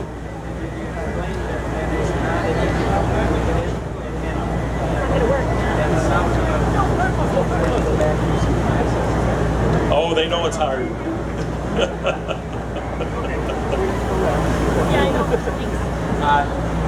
We're going to put some water in wine. Okay. Gary wants me to say they're going to put water in there and why. So when I first got here, I talked a little bit about cracks and splits, and that's not a cheesemaker's friend. So Swiss cheese is rather interesting in general. I mean, if you look at the size of the eyes, you know, we all like the big, nice, beautiful eyes that you see, but sometimes that's a problem. Part of cheese making is you might make one variety of cheese, but you may have 10 different ways to make that one variety of cheese depending on who I'm selling to. I mean, is the cheese going to end up, you know, in a retail shelf, cut in a package? Is it going to be shredded? Is it going to be sliced? So in the case of Swiss cheese, if I'm selling to somebody who's slicing it, you know, think of a Kraft or a Sargento or Marathon or Crystal Farms, you look at any of the slices on your retail shelf, you look at the eyes. In Swiss, a lot of times they're smaller. And the reason for that is because if the eyes get too big, one of the problems is exact weight. Because when you go to the store shelf, you don't want different prices and different weights. You want a uniform. Most consumers want a uniform size block. So I have to control the amount of eyes, because if I've got big eyes in my cheese, my weights will vary. The other thing is with high-speed slicing lines that you see now, and they're getting really fancy into water jets and lasers, and just like Star Wars when you cut your cheese now. So when they go to cut that cheese, if the eyes are too big, when it goes through these lines, all of a sudden these slices start to break, and that's not a good thing. So they have to keep those eyes a little bit smaller when they go through these high-speed slicing lines, so they don't break up. In the case of Swiss cheese itself, you know, in the United States, we're used to the term Swiss cheese. Swiss cheese, that's cheese with eyes. But if you go to Europe and you ask them for Swiss cheese, they'll look at you like, what, cheese from Switzerland? Swiss cheese is an American term. Originally, Swiss cheese originates from the Emmental Valley in Switzerland. So if you go to Europe, you'd ask for Emmentaler, or from the Emmy region is where they made Swiss cheese originally. Now, if you go there, there's many offshoots. So originally, Swiss cheese, as you see here in Copper, this is how Swiss cheese was made. I mean, when I was just a little kid, I remember in our family factory, and I remember Jeff running around there. It was all copper kettles. You could go to every cheese plant in this area, and a lot of them made Swiss cheese, and you'd have the copper kettles. Well, copper traditionally came in Switzerland. They use copper. It's a good heat conductor. So in the old days, they would have the fire underneath, and copper conducts a lot of heat. So it was a very common material in the cheese industry, particularly for fried cheeses. Is that ready to rock? Need help? You got it. So I'm going to get out of the way so you can see it. I'll go this direction. So what they're going to do now is they're getting ready to dip. So the way we're doing it now, what you're seeing today, you'd see this in Switzerland. You're not going to see this a lot in the United States anymore. It's all done with pumps into tanks where it's all pressed in a big mat. So you can see they're getting everything ready here. They've got the round form. Traditionally, Emmentaler was in 200-pound wheels, which was a lot to handle.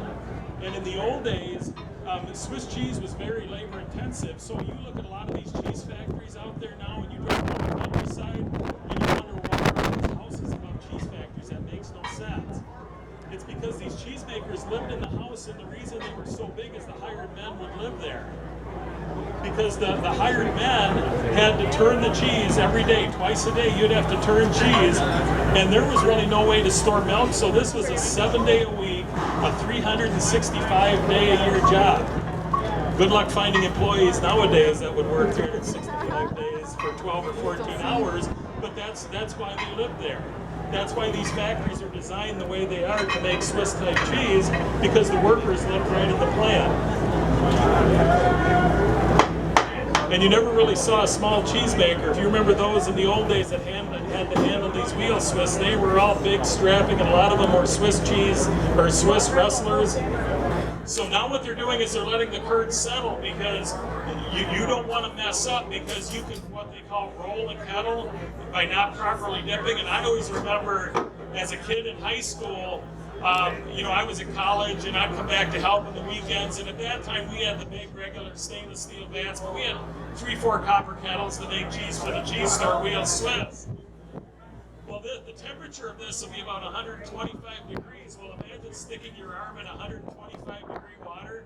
It's not comfortable, but it wouldn't burn you. So you would go in and your arm would be beet red from the point of that way to the end, and it would be very uncomfortable, but you didn't dare pull up, or you'd face the wrath of your father.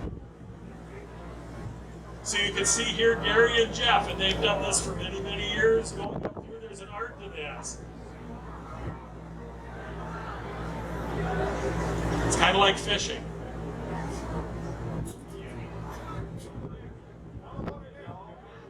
What's that? Yeah, the question is how they get the cheese in the net. So the cheese settles in the bottom, and they've got that rod, so it actually goes underneath the curd that's sitting on the bottom and then pulling it out through. So this is one thing you don't want to do, is you have to have a person that knows what they're doing to tie that knot. There's nothing worse than to have that break and have cheese on the floor. That would not be a good proposition. Down the drain. So you can see here Gary's tying the knot, and it has to be just so. And block and tackles in the old days were commonplace in cheese factories to try to lift that out. So cheese yield, roughly, give or take, different cheese varieties yield different amounts of cheese per 100 pounds of milk. In this particular case, we've got about 1,800 pounds of milk. When we started with, these copper kettles hold about 2,200 pounds of milk. So we'll end up with about 160 to 170 pound wheel when we're done. So in this particular case, last year I broke the rope, so I think I've been demoted. New rope. So you can see Jeff and Gary in there, they're getting, so we'll check Gary's knot tying skills here. Pressure's on. What's that? Yeah, I can pull.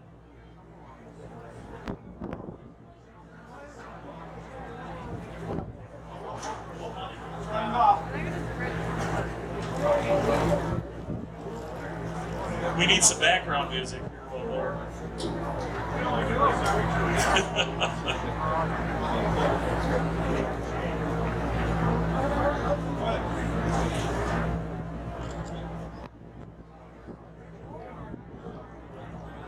Yeah.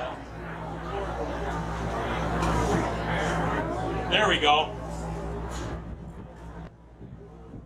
See, that's your Swiss cheese. There it is.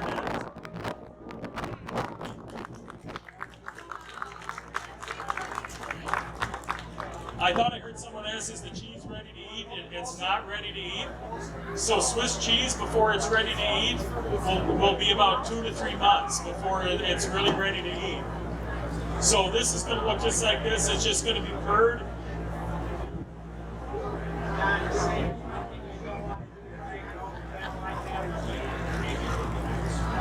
Yep. Gary's making excuses over here on why they're not doing it right. No, seriously, like he said, because of how we're set up, that's as high as they can go with it, so we drag it over the kettle. You typically don't want to do that. What that does is it breaks the curd, and then it ain't knitting together fine. So it's one thing you don't want to do to break that curd that's knitted together apart, but it is what it is here. So this cheese is at about 100, what did you cook it to, Gary? About 120? They went to 120. Traditionally, Swiss cheese can be cooked up to 125 to 130 degrees. So it's hot when you're dealing with it. It's not cool. So you can see there, you got the cheesecloth. They're kind of pressing it down now, and it's what we call cinereasing, or it's kicking out whey. Now you see a little bit of the whey going out here. Whey is very valuable nowadays. In a lot of cheese factories, the whey is probably worth more than the cheese. Whey is a very valuable component in the cheese making process. If any of you are bodybuilders, your football teams take a lot of whey protein.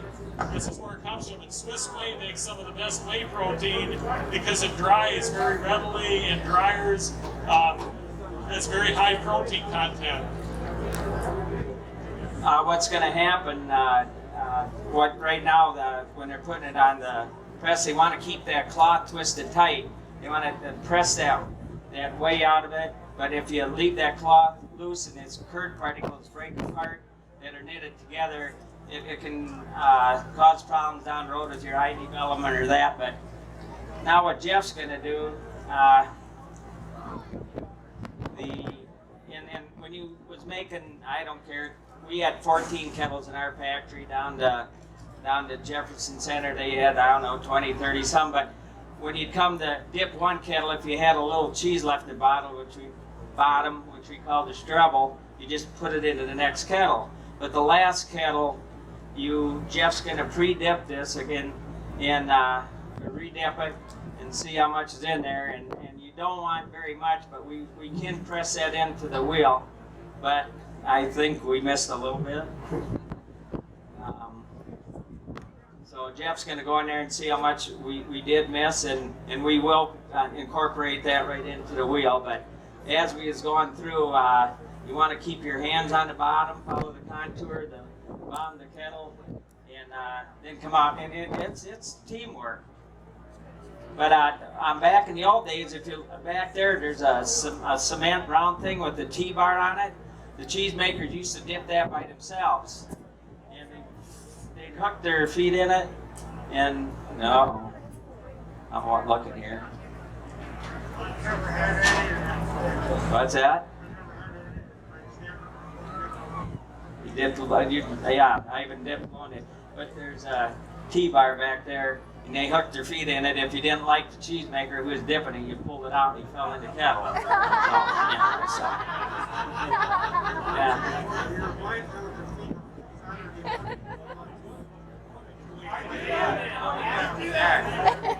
Ivan's got something to say on that, about this dip. I said your wife would hold your feet on Saturday morning and you were out too late Friday night. Look out.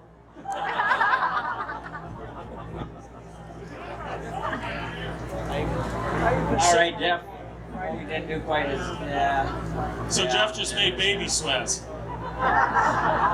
Put up on. So we will incorporate that. I could feel as we've gone through it. We weren't just following the bottom out, but it's not bad. Right, Jeff? Not bad. Now what we're going to do is it'll go onto the press table, and we'll press it and leave it for a while and let the whey drain out of it. Put a light press to it, and then you got to, after a while, we're going to probably in about 10-15 minutes, we're going to we'll take the hoop off. We'll put 3 cloths on it, or 2. It'll be, now you got to have it so this whey drain expels that whey. So we'll put cloths on it. The dipping cloth will come off, and then we'll press it with I pressed back there. It's probably about I don't know what, 60-pound rock. We don't lift that anymore. We let the young guys do that. But anyway, the presses that we used actually were they're springs off of a rear end of a vehicle, and they had a screw in them, and then we had a block on top of the cheese, and you tighten that down and put the pressure on it you needed. But after we press it, and we change the cloths, and then it'll sit 2 to 3 hours, and we'll change the cloths again, and dry cloths, and then after that, it'll press, the cheesemaker pressed it, and then the very last turning, we take all the cloths off, and then tomorrow it'll sit for 14 to 18 hours, and then it'll go in the brine tank for 2 to 3 days for salting purposes. That's for your flavor, rind development, and your preservative. So then after it's brine, then it'll come out, it'll go into a warm cellar at about 65 degrees, and it'll take up to, well, this is a raw milk cheese, and that's what we made, so you couldn't sell it before 60 days due to if there's any unwanted bacteria, anything that your culture, but it gives the culture time to take care of that part of it, and that's state regulation. So after that, then it goes into the warm cellar, like I said, and it'll take, by the time you get your right eye size, up to 5-6 weeks before you develop the right size. You get your right eye size, and it has to go into a cold environment to stop that prokaryotic bacteria from growing. So, John, you want to take over? Sure.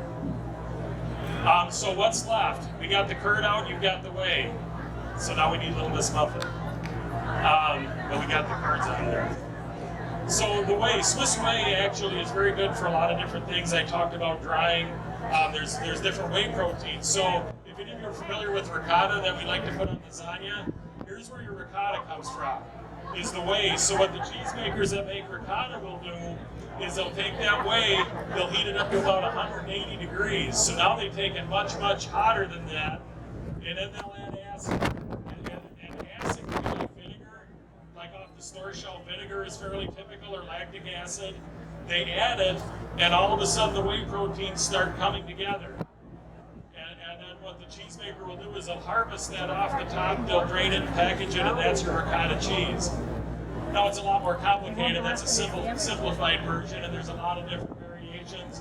Some cheesemakers will take that cheese and they'll fry it. So you can get different varieties that literally is grated on top of pasta. It's like a dry powder, like a Parmesan. So you can make ricotta out of it. Whey cream butter, if you've ever heard of whey cream butter, you don't hear about that much anymore. But when I was younger, I was a slave owner to the butter companies.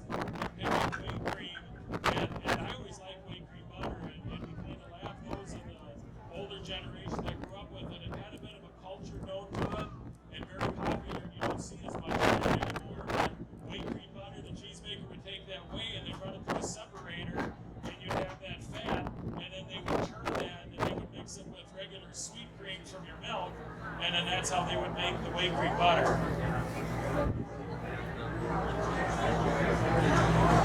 So what they're doing in the back behind me here, kind of here, they're basically just tightening the band to get the size that they want in the cheese. They put the lid on, they put the different cloths on, and they put the rock on top to kind of press it. That little dab of cheese we had left over called the Scrabble, that came out of Gary's side. You know what? I was going to be kind and not say anything, but I disagree. I guess we'll never know. So there's many more varieties of Swiss cheese, and I know we're talking a lot about Swiss. Baby Swiss is a very popular cheese as well.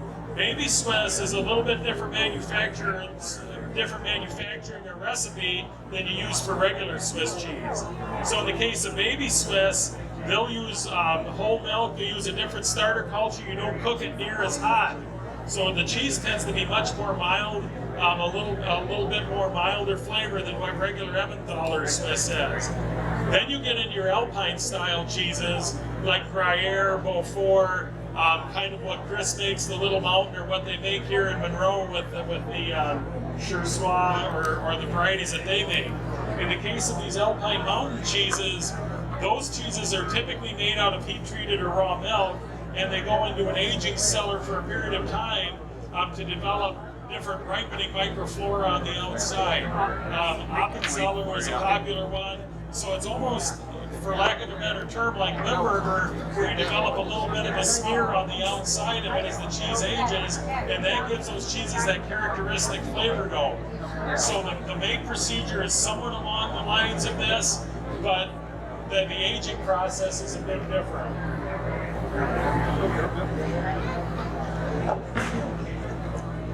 Okay, what we're going to do now is, if you see this, as far as a cheese grater, and this is a grading sheet from the World Cheese Competition.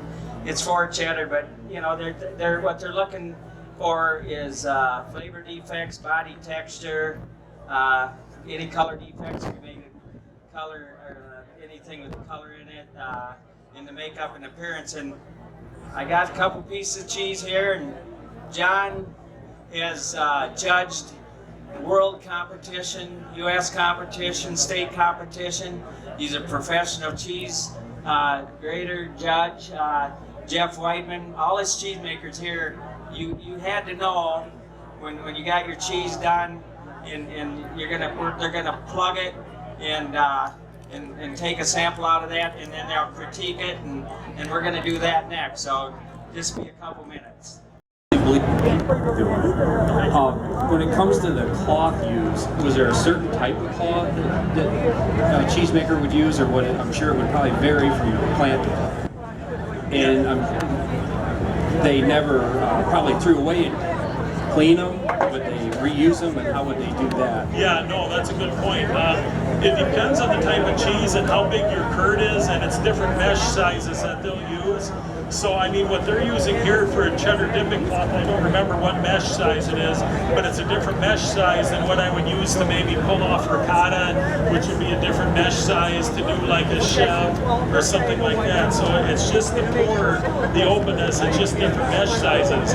Now, the old cheesemakers are making Swiss cheese, and Gary, remember, they literally used to use old potato sacks. So they'd take old gunny sack potato sacks and cut them and wash them, and that's what they would use. I want to tell you, we have the Historic Cheesemaking Center in Monroe, National Historic Cheesemaking Center. If anybody's ever been to it, Highway 69 South, you can't miss it. There's a couple of these kettles standing up out front. It was a dream of John Boozman, and it come true. And John had another dream. He always said we could have all the old cheese artifacts and all that, but his vision was that we get everybody's story. When people pass on, you lose the story. And we've been doing that for years out there. They're interviewing cheesemakers. Families will come out there and don't know that their great-grandpa or that sat down, and we just sit them down and let them talk.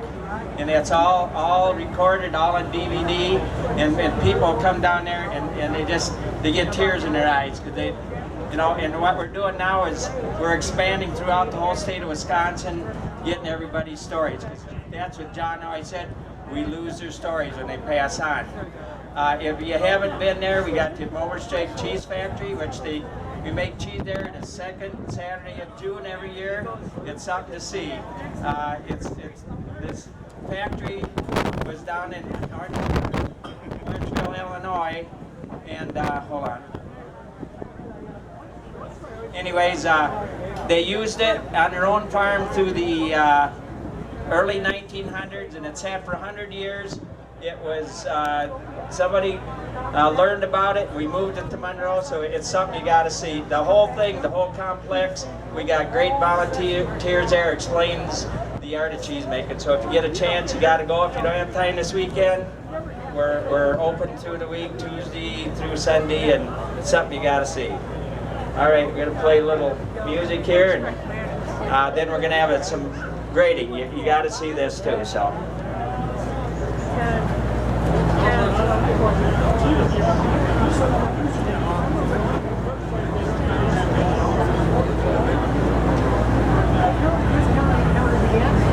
Sorry, I didn't put my hand in his hand.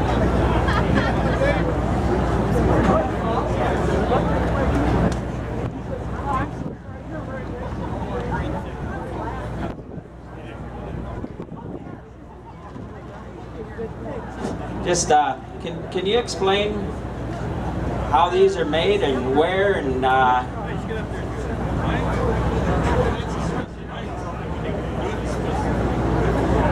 hopefully you can understand me. I got a little accent. An Alphorn was made in Switzerland. It's made from a pine tree that grows out of the side of the mountain. They cut it in half the long way, hollowed it out, and then put it back together. Years ago, an Alphorn was used to communicate from mountain to mountain, and sometimes they use it to call in the cows for milking. But sometimes we use it in church in place of the collection plate. It really works.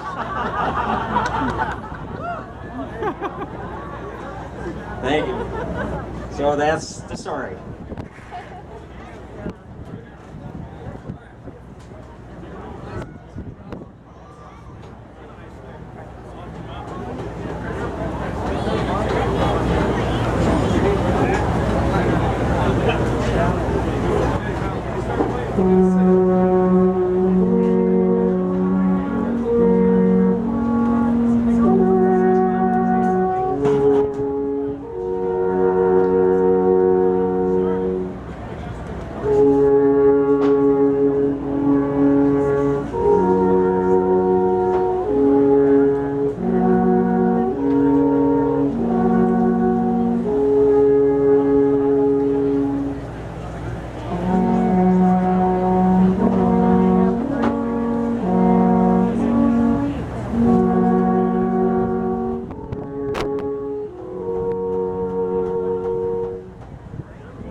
Now they're going to turn that cheese over.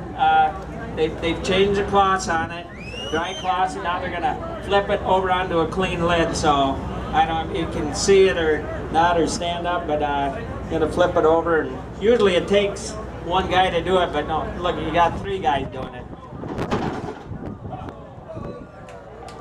That used to be one guy. I'm going to tell you the story. It was my turn. We called it burlapping when all the cloths come off the cheese, and it was night, and I don't know, something come up and went and drank few too many root beers before burlap, and then we had 14 of those 180-pound block Swiss on the table, and I could only get her a few inches off the table, and I don't know what happened, but I woke up and if you notice, the press table was up off the floor. While I woke up, I was laying on the floor under the press table sleeping. But I had to get up and I had to get it done, and I did. So, you know, when you flip that over, it kind of, you know, you had a headache and they give you a worse one. So, anyway, but got her done. So, we'll turn it back over and hear some of this great Elkhorn music.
Thank you. Very, very, very nice. Okay, if I get Jeff and John up here. Jeff's back there coordinate these young guys. Like I say, I seen 3 of them turn it, and you know, 3 guys did a one-man job. So, but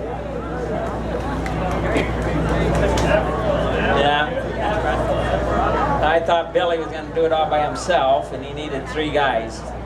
Jeff said he was going to build on it. Oops, I got to get my...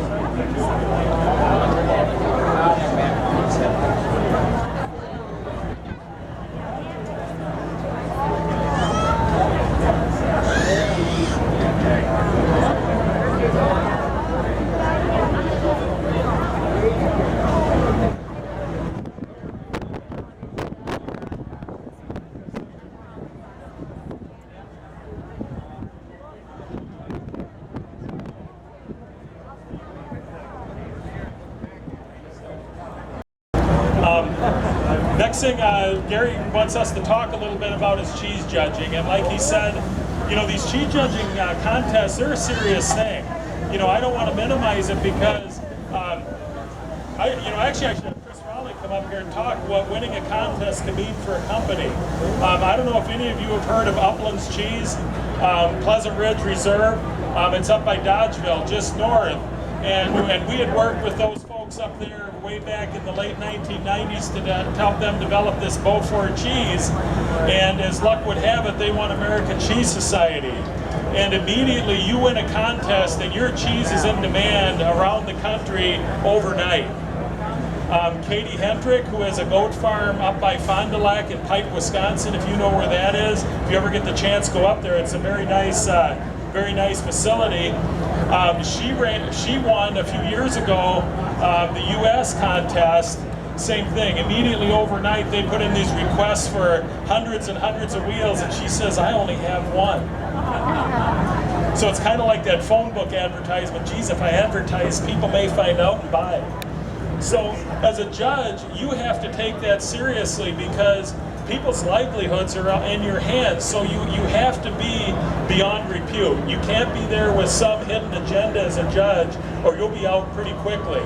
And you know, if you've judged these contests, you don't see labels of that, but pretty quickly, if you've worked with all of these folks, you can tell. You've got a pretty good guess of whose cheese it is, but you have to be honest. You know, what do you see? So what a judge will have is they will have score sheets. And this is typical of a score sheet here. You can see this is for cheddar. Well, in the case of the U.S. and World contests, we're over 100 different classes. So you're into everything from shredded cheese to processed cheese to cold pack to many different varieties of natural cheese, cottage cheese, even yogurts are part of the contest now. So as an evaluator, you kind of start from the outside in. Literally, you look at the package. I mean, so the evaluator, when they're judging, well, first thing you got to have before you even have to have the cheese, you got to have one of these things. You're not a cheese judge unless you have one of these. Handy dandy little cheese triers are what they're called, T-R-I-E-R, cheese trier. I can't remember what the British call them, but what's that? Irons, that's it. They're called irons. So you have to have one of these, and there's different sized irons depending on the cheese category you're judging. Now, if you look, the biggest cheese that's out there, they make mammoths, but a lot of cheese factories make what's called 640 cheddars. So that's a 640-pound block of cheese, about my height, yay wide. So their triers are about this long for a 640-pound block. In this particular case, this is made for a Munster cheese. So the first thing that judge will do is he'll kind of look at his score sheet here, and if you look, there's flavor defects, body and texture defects, makeup and appearance defects, color defects, rind development defects, and this is for cheddar, but this also works for Munster. So the first thing the cheesemaker will do is look at the packaging. He'll look at the package of that cheese. Is there any defect on the package? And when you look at these contests, between first place and third place can be hundredths of a point. And you don't have to ask anyone other than Gary here, and I'll give you a story with Gary, because Gary's up at Babcock Hall. He makes many award-winning cheeses over the years. One of them is Gouda cheese. And it was a world contest one year, and Gary was in the aged Gouda category, I believe. And Gary, as luck would have it, finished second. Well, first place and third place, all the way through 15, they were all from Holland. Gary was the lone U.S. manufacturer, and Gouda cheese got second. You know what he lost by? Was it 5/100ths of a point? That means the judges probably couldn't agree, or it literally was probably a tie, and they brought those two cheeses back out, and then you really get nitpicky. And for whatever reason, they picked that other cheese. Well, unfortunately, it gets worse, because that cheese that won that category won the Grand Champion World Championship that year. So that's how close these champions are from being in second and third place. So the cheesemaker that submits these samples, you really take a lot of care, because you'll look for any deformation on the outside. Is there any speck? Is there anything underneath that overlay? If there is, you'll deduct like 1/10 of a point, 0.1, and then it goes from there. So this contest is basically a defect contest. We're technical judges. So you start at 100, and we're there to pick it apart based on experience. So we'll look at it. So in this particular case, you can see here, it says makeup and appearance. That's where we'll start. Foreign material, is it huffed? Is there any mold? And you'll look at this and go, they won't. But you think about it, sometimes things happen when you're shipping it. Some of these people are shipping cheese from around the United States or around the world. Things happen. Soft spots, surface mold, excessive calcium crystals. In the case of cheddar, Munster, I wouldn't expect to see calcium crystals. So this looks like a pretty good piece of cheese here. Then you look at the shape of the cheese. I mean, is it lopsided? Is it a nice block? Now this is warmed up, so it's going to be watering off. Now in a contest, we'd maybe take a little bit off for this excessive liquid, but because it's been sitting out, that's what's going to happen. So that's what the judge will look at, and then they'll kind of hold it up and say, is it even? Is it off? If it's off a little bit, it's 1/10 of a point that comes off there. Yep.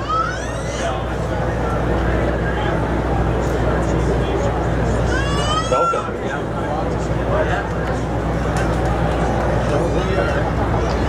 I'm Delaney Sweeney, the 2016 Cheese Days Princess.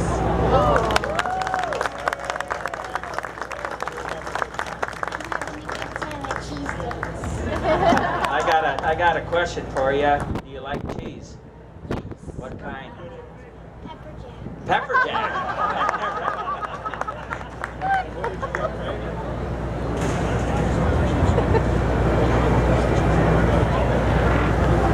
And yesterday I got a box of cheese curds too. Cheese curds, yeah? That's very nice.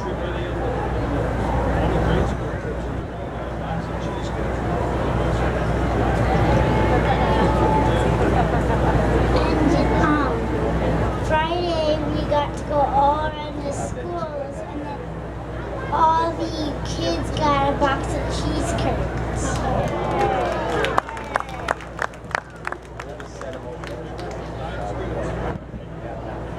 I went to all 4 schools in Monroe, and I went to the Glarus. All the cheese days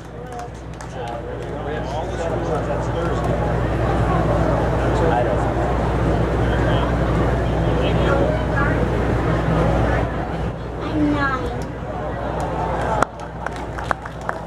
Well, you did a very good job, and we're proud to have you for this year's princess. So you did a very good job. Thank you.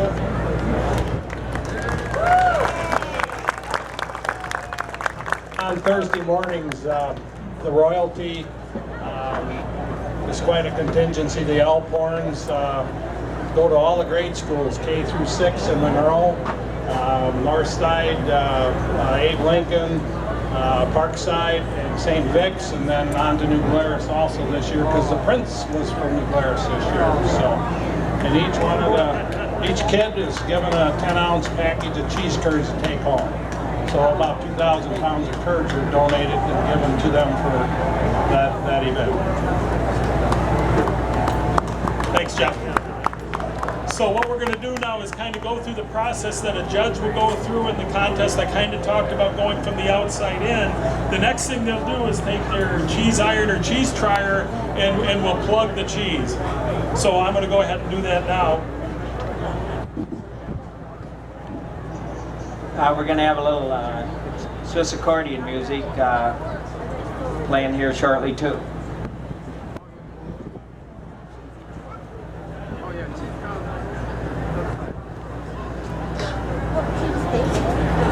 So as they get set up here, so the first thing the judge will do is they'll smell it. Does it have any off odor to it? Anything that stands out like something isn't quite right? And a lot of times you can pick up defects just from the smell. And this smells like a good piece of cheese. I have no issue with it at this point. The next thing they'll look at is if you look here at some of the defects, going down through in this particular case, you look at Ryan, like I said, nothing wrong with their color defects, other than it's a little watering off, but it's warm, so I'm not going to do anything with that. Makeup and appearance was fine. So now I go to body and texture, which means 30 points. So what am I going to take off of that 30 points? How many points am I going to take off? So you look at some of them, weak, slitty. So in other words, do I look for gas? Now that doesn't mean, sometimes in cheese you'll get gas formation. That's just, it tends to happen. We see it in a lot of cheeses today, and that's part of the reason why we're around, to help figure out why that gas is in there.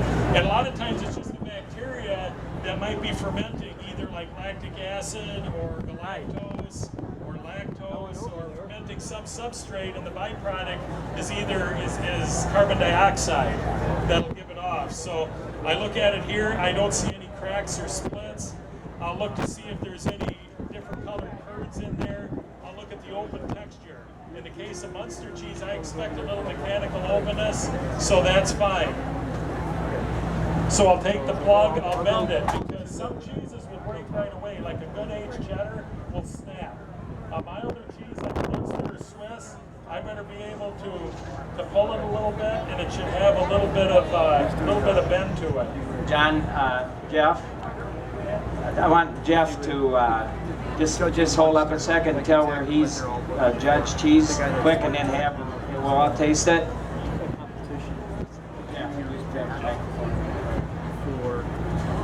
This is called behind the scenes.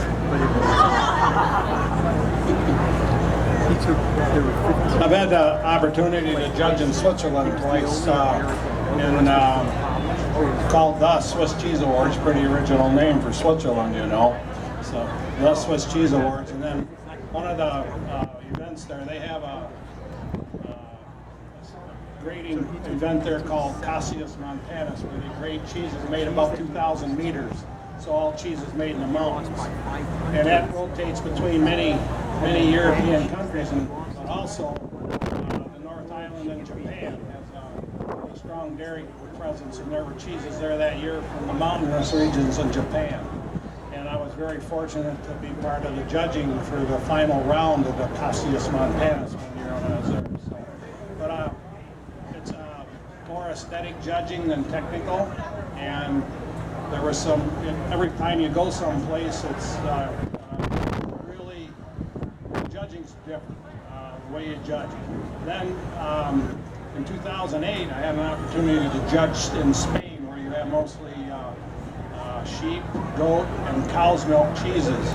And they call them mixed milk cheeses, where there might be 20%, 20 or 30 different plants make different combinations or percentages of all three of the above milk. And they eat more sheep and goat milk cheeses in Spain than they use cow milk for a filler, and they actually turn their nose up at cow milk cheeses there.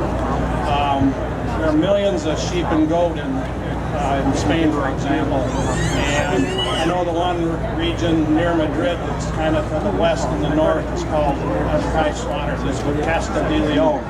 And there's 2 million people live in that area, and there's 4 million sheep being milked there. Last time I was there, I had the opportunity to visit a farm that was milking 12,000 sheep. And they had 3 different flocks of about 4,000 each. They had it would look like a large dairy operation, much the same as you see here in the United States. So a lot of people say I didn't even know there were sheep being milked. Spain and Portugal were producing sheep milk cheeses and goat milk cheeses before we were even in the country. And some of the finest cheeses in the world contest in the sheep and goat area have come from there the last few years. And I had the opportunity to judge there in 2008, again in 2010. Then because of their economy, their judging ceased for 6 years. And this year they're going to have a contest again, and I've been invited to go back. I leave a week from Monday to go to Spain again. So. Thanks, Jeff.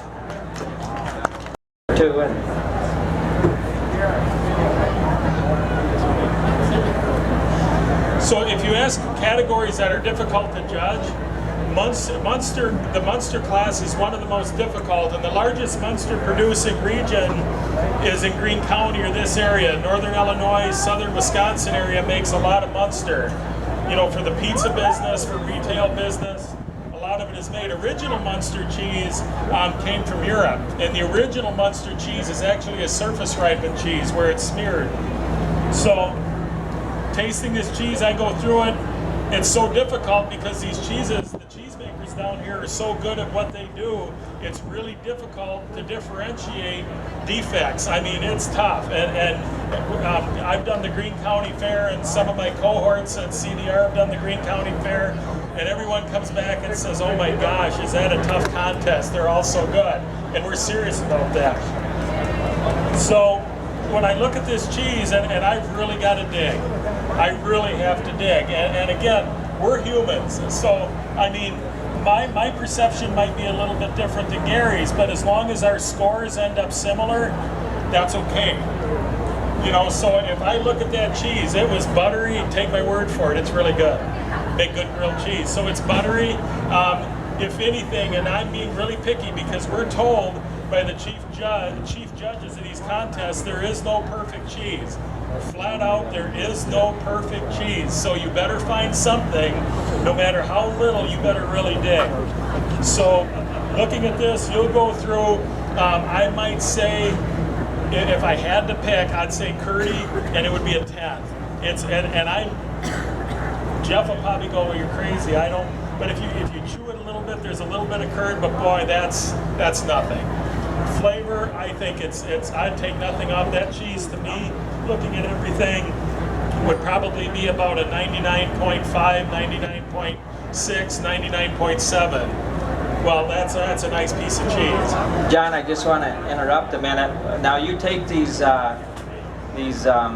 judging contests, and you imagine John as a judge, and how many samples would you say you judge in a day, John? Judging in a day, it really depends, but I've done upwards of 70 to 80 samples in a day. Okay, so you tell them you don't swallow it. No, you really have to spit, because there's no way you can eat that much and not be sick. So probably the toughest categories to do are the hot categories, and there's a big explosion in peppers, and now it's not just jalapenos anymore, it's habaneros, it's ghost peppers, and those get to be really tough categories. So when I'm doing those type of categories, what I'll do is I'll use like half and half, and I'll taste it, roll it around, then I'll spit it out, and then when I'm done scoring, I'll take a little bit of half and half, slush it around, and spit it out, because capsaicin, which is the heat aspect of the pepper, that fat kind of cuts that, so it cuts the heat down right away. Water's just going to spread it around my mouth, because oil and water don't mix, so I'll just spread that oil around, and that heat's just going to get worse. Other categories that are tough to do are like blue cheese or feta, or anything with a lot of salt contact. So like the pepper categories and those are difficult. My favorite category is actually the surface ripened ones. So yes, I do like Limburger cheese. I do like the surface ripened cheeses. Those are probably my favorite. Those are the blues. But that's probably my personal favorite category to do. When they pick these judges, they interview them, and the judge puts down what he's comfortable in judging. If he's not comfortable in the type of cheese, they'll put him in it with the ones they are. But like John was saying about the pepper class, now that's going to be the last one of the day. You know, so anyway, all right, I'll give it back to, and we'll do the chatter. We got a little entertainment coming up here too. They're anxiously waiting. So the cheddar cheese, what we do is we now this is cut. In contests, you can't submit a cut piece of cheese. It has to be out of the original shape. So it has to be a 40-pound block or a wheel or whatever shape the cheesemaker makes it in. It can't be cut. But for this demonstration, it's cut. So you look at it, everything looks fine here.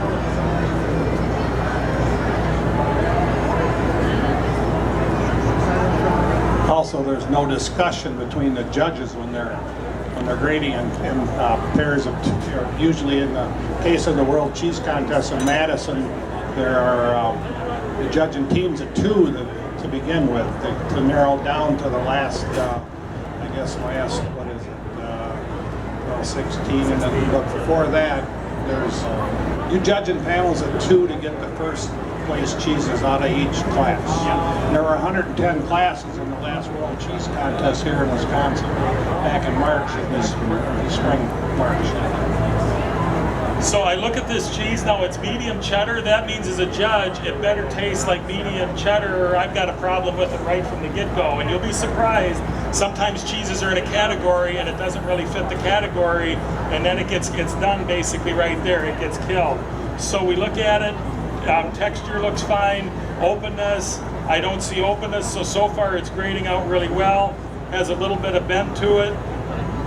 Give Gary a piece here. John's talking about openness. In regards to openness, like in a Munster or an old-fashioned Colby, the openness is called mechanical opening. They're not eyes. They're not formed. They're mechanical openings because the cheese wasn't pressed to be tight. That's a nice piece of cheese. He likes cheese. Now, this is why it gets really tough, because again, in the back of my mind is there's no perfect cheese. If I were to judge this, I would say maybe a little acid, and again, I'm being picky. As consumers, you probably wouldn't pick it up, but it's a little acid, so maybe you take off anywhere from 0.2 to maybe half a point to judge might for acid. Texture's really nice. I mean, it breaks up, so what I'm doing is the judge will work it between the finger and the thumb, kind of into a wax. Does it break up easily? Is it curdy? As a medium cheddar, it breaks up nice. So it's kind of a crapshoot on what I would deduct off of for texture. I mean, maybe you could take a 1/10 off that it's a little tough, but again, that's being really fussy. This one would probably score in that 99.3 to 99.5 range. That's a nice piece of cheese. That's really good. I might take them home. They're both pretty good.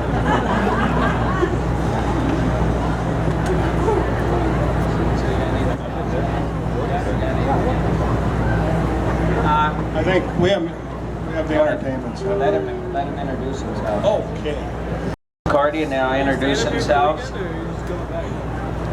Hi, we are Bobby Edler here, John Welty here. He can tell you more about what we do. Yeah, John Welty. I'm a native of Monroe here. Grew up on a dairy farm just north of town. Took my first lessons from Rudy Burkhalter way back when I was a kid, but you know, youth is wasted on the young. The dumbest thing I ever did is quit. I was taking accordion lessons from the maestro and quit. You know, what an idiot. But after I was gone for 40, 50 years, retired back here, we picked up the accordion, and Bobby and I met, and we have similar styles. We've been playing ever since, and so since I retired, I've been taking up the accordion, and Bobby and I enjoy playing whenever we get a chance. So we're just going to do a couple numbers here in between Gary's lectures here, and so hope you enjoy it. First song is going to be the Alpine Yodel. Anybody knows how to yodel, please chime in.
Okay, we're gonna slow it down a little bit to do our favorite simple lost called the Schweitzer move. Any Schweitzers out there? Gotta be. Just a thing what we're gonna do next here then is we'll pump this way out of here and get out of there. And then I always said in cheese making, about 80% of your time is using cleanup too. So then we'll be doing that. So okay, turn it over to John.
John said they're going to play the tune Cheesemaker Sunday. I don't know if that's an ice cream treat or not.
Alex a lot, and they play down to Turner Hall a lot, don't you, John?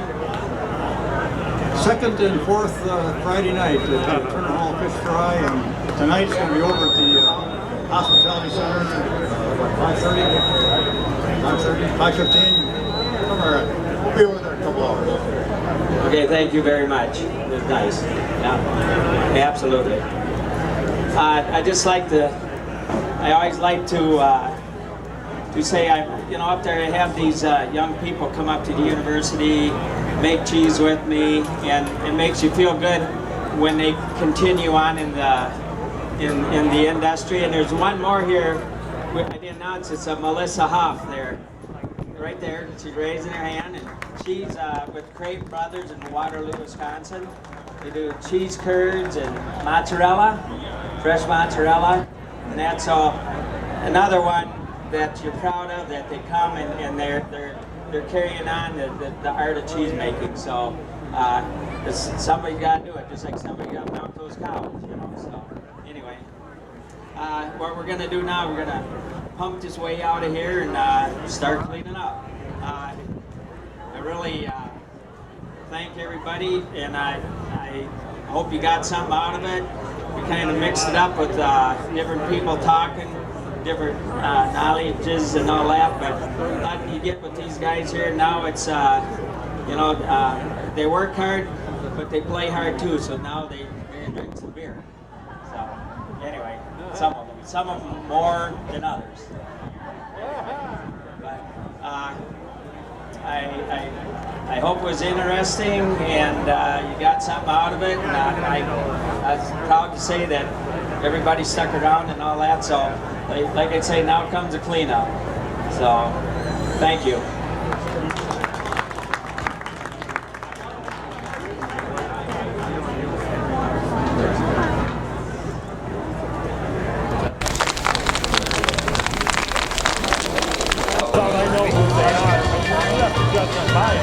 I mean, there's two pieces I just here.